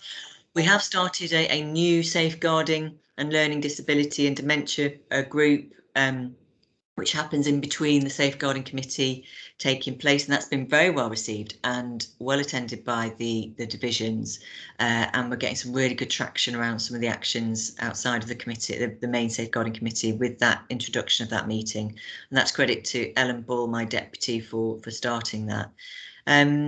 And then the only other bit I'd mention is around Surrey Safe Care. Really, I think it was highlighted at the committee that there's bits around our Surrey Safe Care that, but from a safeguarding perspective, particularly around child protection mapping, that won't go live, but will be a subsequent piece that we're working on to address after. I don't know if Simon wants to mention that. We did discuss it quite a bit at the committee, at the Quality Care Committee, but we know what isn't going to be there for going live, and there are plans to address that post going live. So I think I'll leave it there, Andy, if that's okay. Yes, thank you, Andrea. Any points on that? Thank you for bringing out the Surrey Safe Care point. I was going to ask about that. Suzanne? Thank you, Andrea, and to the team. I mean, there's clearly an enormous amount of work here, and it's a good report. I suppose the one thing that sort of tweaked my anxiety was and I can't find it in the report now, but the report around the missed opportunity to safeguard a child through our ED pathway. This is not an unfamiliar scenario, and I suppose in terms of assurance, is there anything else we should be doing to ensure that the practice, particularly when you're under the sort of pressure we're under, and that we've got possibly temporary members of the team supporting our response, how do we might need to sort of have a conversation offline, unless you're comfortable that we've got a means to embed the right kinds of practice and recognition of these risks. Yeah, so there's been a couple of cases, as you've mentioned, actually, where there's been missed opportunities around that, and I know that from the last case, there's been a lot of work done with the children's safeguarding team, and particularly paediatrics ED around that. But I think the challenge is there's lots more coming through the front door, I think, where and we knew this was going to happen because of the lockdowns. A safeguarding perspective has increased, and mental health has as well in children. Yeah. That I think it's something we do need to continue to pay particular attention to make sure that you know, we're not always going to get it right, Suzanne. There's, you know, but it's having those processes as robust as Yeah. possible, and the teams are tightening that up. Okay. I mean, it might be worth, I don't know, we can have a chat, but I think, you know, paediatric A&E should be the best place. The practice should be, and I think we have to set the ambition that we're not going to miss any. So yeah, no, I suppose the question, and David and I have spent a lot of time over the years, as you know, working with the clinicians in that pathway to ensure we don't miss any. So I don't know if it's worth revisiting some of that and refreshing some of the kind of, because we've had to go to some extraordinary lengths in times gone past to kind of maintain the awareness. And in the face of the demand you're describing, which I think is absolutely real, maybe we just need something more focused or high energy. And I don't know what the answer is, but well, I think in light of the previous cases that we've had, I suppose it's probably timely to come back and say, actually, let's have a quick review, and yeah, the readout from that, I think, is would be good. Well, happy wouldn't to it? support that work, and I'm sure David and others would be as well. Thank you, Suzanne. Andrea, I just had one. It seems like there's been a lot of turnover in the staff. I was looking at the staff changes paragraph 16, and when you kind of go through it, because it's quite a small team, really, and I think somewhere along it they say smaller than other acute trusts, but seems to be a lot of turnover. Was there any particular reasons behind that, do you think? Or... No, not at all. It's people moving location, have been in the team for quite a while, wanted to do something, you know, want to progress, do something different. So yeah, all reasonable stuff, Andy. And it's good to get new people in, fresh perspective, new experience from outside. We've had external people come in. It's given us a different view on stuff. So it's all positive. No, nothing we should worry about in terms of turnover. No. Okay, fine. If there are no more questions, we'll move on to the next report. And Andrea gets a bit of a breather, but we've got the 7-day hospital services, and David, I think you're presenting this one. Yeah, so this was again discussed at the Quality Committee. I thought it was discussed at the People Committee, but anyway, I know I discussed it somewhere, but I think it's the Quality Committee, it says on the paper, and it's here for approval. So I'll take it as read. I mean, the standards that have been set out, the 10 standards that have been set out, are the legacy from Bruce Keogh from 2013, and there's the 4 priority standards. And I suppose I'll just draw you to where we need just to see where there's some issues. I mean, standard 2, which is the initial review by a consultant, as you can see, that's not compliant at the moment. That's gone down from 90% to 80%. Now, the review is done by notes review, and therefore Cerner will give us an ongoing, real live, continuous understanding of how we're doing with this standard. The rotas are compliant to meet standard 2, but I think this reflects what we do see is that a lot of patients come in and actually they're in the organisation a long time before they progress, and that leaves a lot of the daytime work to be done during the night, as it were. And I suspect that accounts for some of that, and some of the reorganisation we're doing in terms of ED rotas will help that, and also the emergency rotas. The other ones I'd just like to draw your attention to are the mental health one, which I think is standard 7, which was compliant, but it's old data from 1920. So that's seen patients with mental health conditions within 60 minutes in A&E. And I think our general feeling is that this is not met on quite a number of times at the moment. So we're waiting for that to be reviewed. And the other, just to draw your attention, just for triangulation purposes, is that the standard 8, which is about safe discharge. Now that's not compliant as well, because the facilities available during the weekend are not on a parity with during the weekday. But it's just a bit of triangulation that we do have to. There's some work to do in the discharge process of patients, and that was one of the things that CQC were coming in and looking at and examining when they came with us as well. So happy to take any questions. I didn't know whether you wanted to add anything, Jane, from our discussion or not.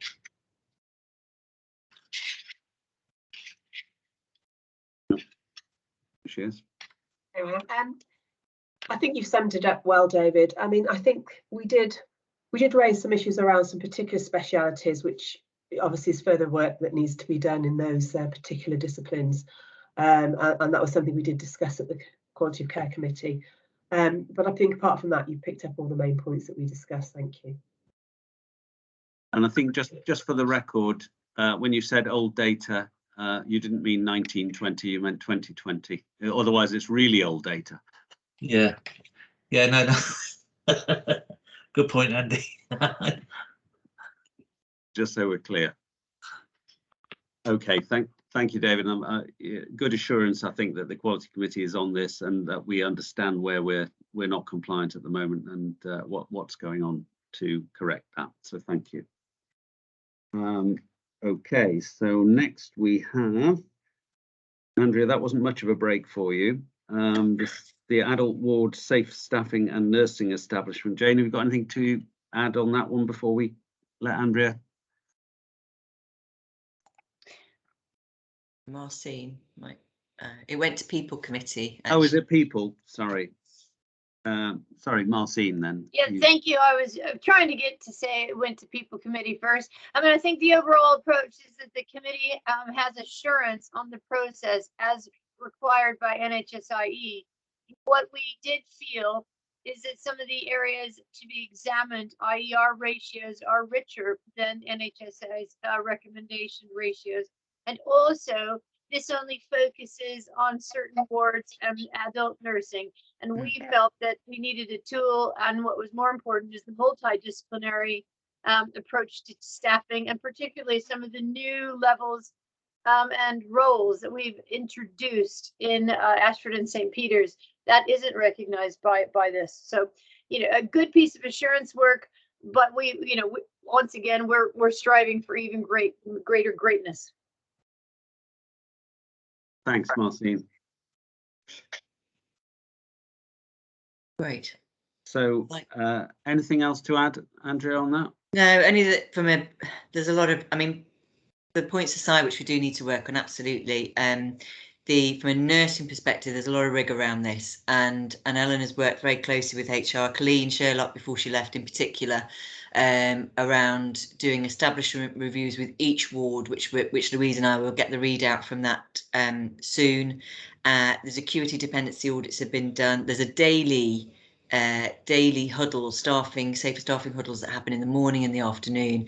So there's lots of rig around this to make sure the ratios are correct, that staff are evened out and that gaps are mitigated, I suppose. So we do within the hospital know day to day that there's safe staffing.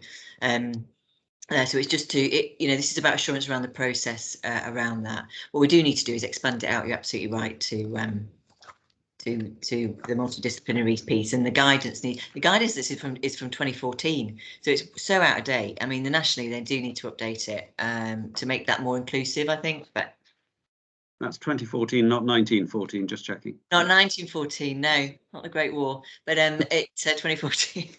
Yeah. Okay, Jane. Just to add that at the People Committee, we did actually, the chair did pick up the point that it didn't cover all areas, and one of the areas that we had some assurance around, which is particular focus, was maternity, and that there was going to be a staffing review there, which I think is important for the board to be aware of. And secondly, we recognise there were some challenges because the rota system is changing to a rota geek, and I know there have been some challenges in the initial implementation of that, but we were assured at the People Committee that lessons have been learned, and that as it was rolled out wider to other teams, that actually those snagging problems were being taken forward. So hopefully that will also help going forward with staffing. So it's just to say that we discussed those points as well. Okay. Just to mention, thank you, Jane, for mentioning about midwifery, because we are about to do that. Thanks, Jane. That check, yeah, and that maternity piece will feature in the we're doing the process again in February, so it will feature in February. Well, it'll come to March's board actually, the readout from that. Thank you. Super. Suzanne. Thank you, Andrew. I think we have to now, and I don't quite know where we'll bring this forward in the future at the committee. Was the piece, I think David raised it around, well, there's something around the multi-professional establishment for clinical areas, and we keep talking about that, and it's quite hard to do, and maybe you know, as we do the work across the consultant body and the AHPs, you know, it will come in time, I'm sure. But the other thing we talked about was that piece around setting the standard for what you consider, Andrea, is safe when set against the context. So if you're 1 down or 2 down or 3 down, we talked about the flagging of those, and we used to bring a report that flagged those. Now, I don't know if that report is any good to us anymore, but something like that. It may not wouldn't need to come to board necessarily, but and it might just be an articulation of the conversations that do take place, as you rightly say, in the safety huddles. But I think it would be useful if, as we go forward with the multi-professional piece, because actually it's the same debate we're going to have there, isn't it? Around, you know, yeah, you might have an establishment of 10, but actually we think on the acuity today, you can live with 8, and we authenticate or validate that that's safe. So I don't know about that. There was something else. Oh, how could I forget Rota Geek and Locum's Nest? I do think we should maybe hear from Louise and possibly Andrea where we are now, because some of the challenges have persisted, Jane. So just for complete transparency, and an enormous amount of work is going on and has been going on, continues to go on. But I don't know whether you've got an update you want to bring, Louise, or you want to get more of a detailed look. But I think, just so you know, we haven't fixed it all yet.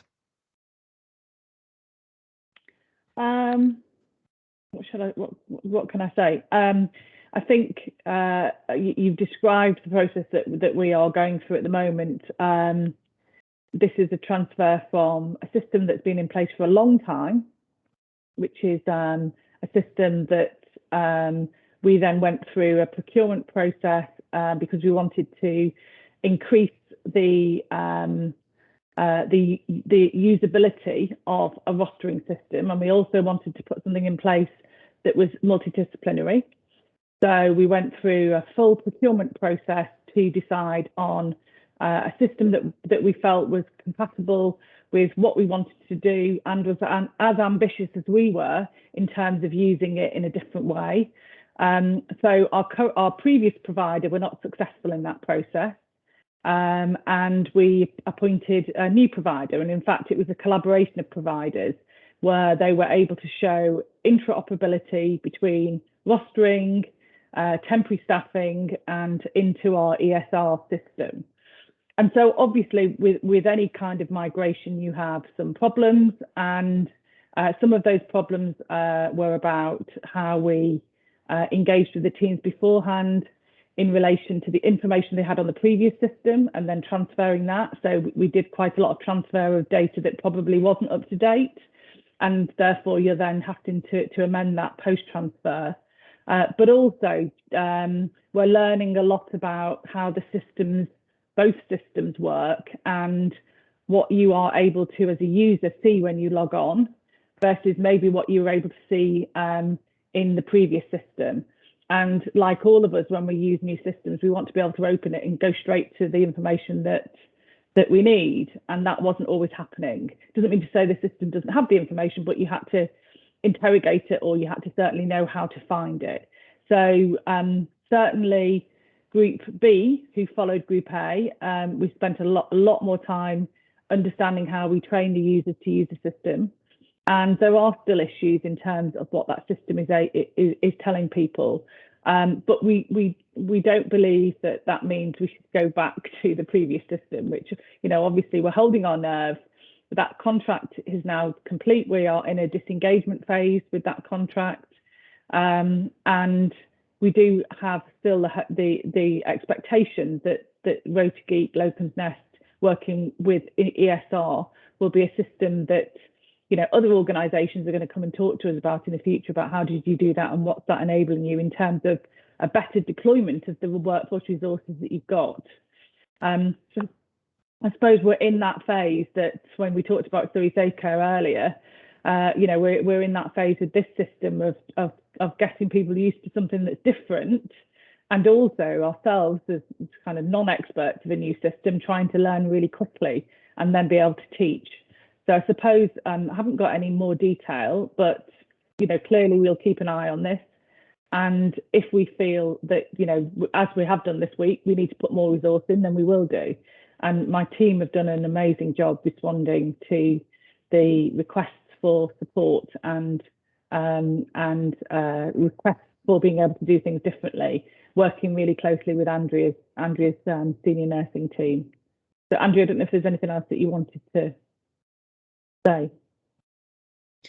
No, only that, I mean, there's been a lot of work, I think, you know, from your team and my divisional senior leader team to try and resolve the issues, and it's ongoing, isn't it? I mean, but I think we are getting there clearly. And I mean, I suppose the reflection is, and speaking to Suzanne this week, is I think it'd be really good to put some refresh comms out about Road to Geek, actually, just to, like you've just articulated, the real sort of benefits that this provides. I think due to the issues that have been flagged and working through it, I think it, you know, because everyone loved Health Roster from a nursing perspective, but actually we are going to a better system, and I think we just need to articulate that is something that would be good to pick up.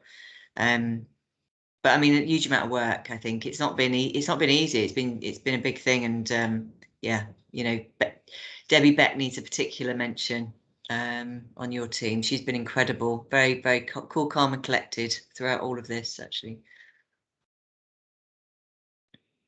Okay, Louise, there's something for you in the chat, I think, to take offline with Chris. But given that we've only just gone down one path, I don't think we're going to be changing just yet. Yeah. So sorry to illuminate that here, but I just know that it's been a debate in the subcommittees, and I didn't want to leave you with the impression that we'd sorted it. No, that's fine. Absolutely fine. Okay, going to move on to now the emergency preparedness report, another annual report that we get. And I think, James, you're going to lead us on this one. Yes, thank you, Chair. Yeah, so this is the annual report we have to do as part of the Civil Contingencies Act, and my role as Gold Commander, Chief Operating Officer within that. I'm not going to spend too much time on it, Andy, because we're running out of time here, but we have to upload, this is part of an assurance process, so we upload a significant amount of evidence to something called Resilience Direct. Then our EPR lead, Claire O'Brien, has a 1-hour interview based on that. Both of us subsequently have a peer review process with other COOs in the region. Then we've taken this to our Trust Executive Committee as well, so it's here for the purposes of assurance today. So we have self-assured and been ratified as substantial in our resilience. You could argue that we've never had a better test and tried it system, having been in business continuity for, effectively, 18 months. And in that time, we've had multiple incidents within that. So the criteria at which we grade ourselves are in the paper. There was also an additional, each year they put an additional one in. This year it was around oxygen use. It's more the health and safety side of oxygen. But we have, it was a great time to do that. We've got a better understanding across the organisation of oxygen use, how we use it, how it's supplied to the organisation than ever before, and how it's stored. So we got we gave ourselves that level of assurance rather than full, based on two things. One was our level of assurance around business continuity plans. Now, whilst that sounds odd given the fact that we are in business continuity, we do apply a lot of scrutiny, and it's not just divisional plans, it's also corporate plans. So estates, IT, across the whole organisation, we apply a lot of diligence to those plans, and we think that there's still some work to do there. And also, there's some work on the oxygen deep dive. So that's why we've come out as substantially assured. In the paper, we can see the 1920 assurance gaps and the work that we've done around those. So that was around our adverse weather and flood plans and the use of fans in clinical environments. So and that's part of our heatwave plan. So that work has been done and signed off. It hasn't come up as an issue in our audit this year. So that those have been appropriately resolved and actioned. We also detail the COVID response. Now, as you would expect, we have used COVID to really test our plans. You can see the absolute list. So Claire and Russ and I joined some of them. We did an after action review with all of the specialties in the organisation and all the departments, and then we brought that back together to a huge exercise in I think it was June. And all of that's detailed in here, but it's to provide assurance. We are substantial, which is extremely good. There's very few organisations that would ever rate themselves higher than that. You know, that's a good score for us, and it's just here for assurance. I'll take questions, Andy. Down as approve on the agenda, is that right? We have to approve it. I think it should, yeah, it's either approve or sure, but it's Yeah, been it's we've gone through this process, you can see, and so it provides. Okay. Yeah, I mean, I think this is, you know, got Claire's very competent hands all over it, hasn't it, this report? And we're used to seeing a very high caliber report in this area. I only have one question, which was on response plans evacuation. And it mentions the upper floors of Abbey and Duke of Kent rightly. It doesn't mention anything about Ashford, because obviously now we've got Elliot and we've got Dickens that are on an upper floor as well. So are we okay about those, or are they the same risk? So Andy, I can't remember. So I've had lots of discussions about evacuation plans in the organisation. I know that our more concern is about how we move patients away if we needed to, rather than down. That come out of a higher risk, as in we're reliant on other organisations to move people away. We could move them down. Andy, I don't know the exact answer to that question. I can find out for you, but I would imagine it's in the same piece. Yeah, I think it's just not mentioned, is it? Yeah, we do live text tests. So we do every 3 years a test of a live thing, and we do various tests throughout the year. The next test we are going to do is going to be on evacuation. So it is in hand, and I'll make sure that it's played in rather than bring it back. Yes, I was just conscious that obviously we've probably got more patients in Ashford than we've ever had before, and we mustn't forget them. That's all. Tom? Absolutely. I mean, it was, sorry, I don't know whether it helps, but it's just a comment. I think a big part of this is the patient acuity in those areas. So clearly you've got the neonatal intensive care up there, and you've got very high acuity wards of the upper floors of the Duchess of Kent.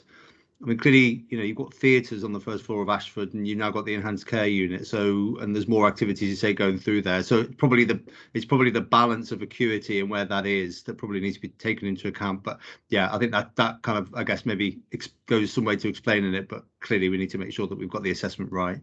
Absolutely, yeah, agreed. I mean, you know, day one needs are going to be as hard to move around as other stuff. So yeah, absolutely, Tom. Okay, thank you. Anybody else got any questions for James on this report? No. Okay. It's a good report, James. So I'm going to take that as approval, unless anybody puts their hand up. So we're approved to go ahead with that, which brings us to 12:39. So we're running about 10 minutes behind, but I do want us to have a break. We've been sitting down for a long time. But let's do take 10 minutes, but let's really start off in 10 minutes time, not in 15 minutes time. So I know once you let people go, it's always difficult to get them back. So 10 minutes, so it's 12:39 on mine. Let's crack on at 12:49. Thanks. Thanks, Andy.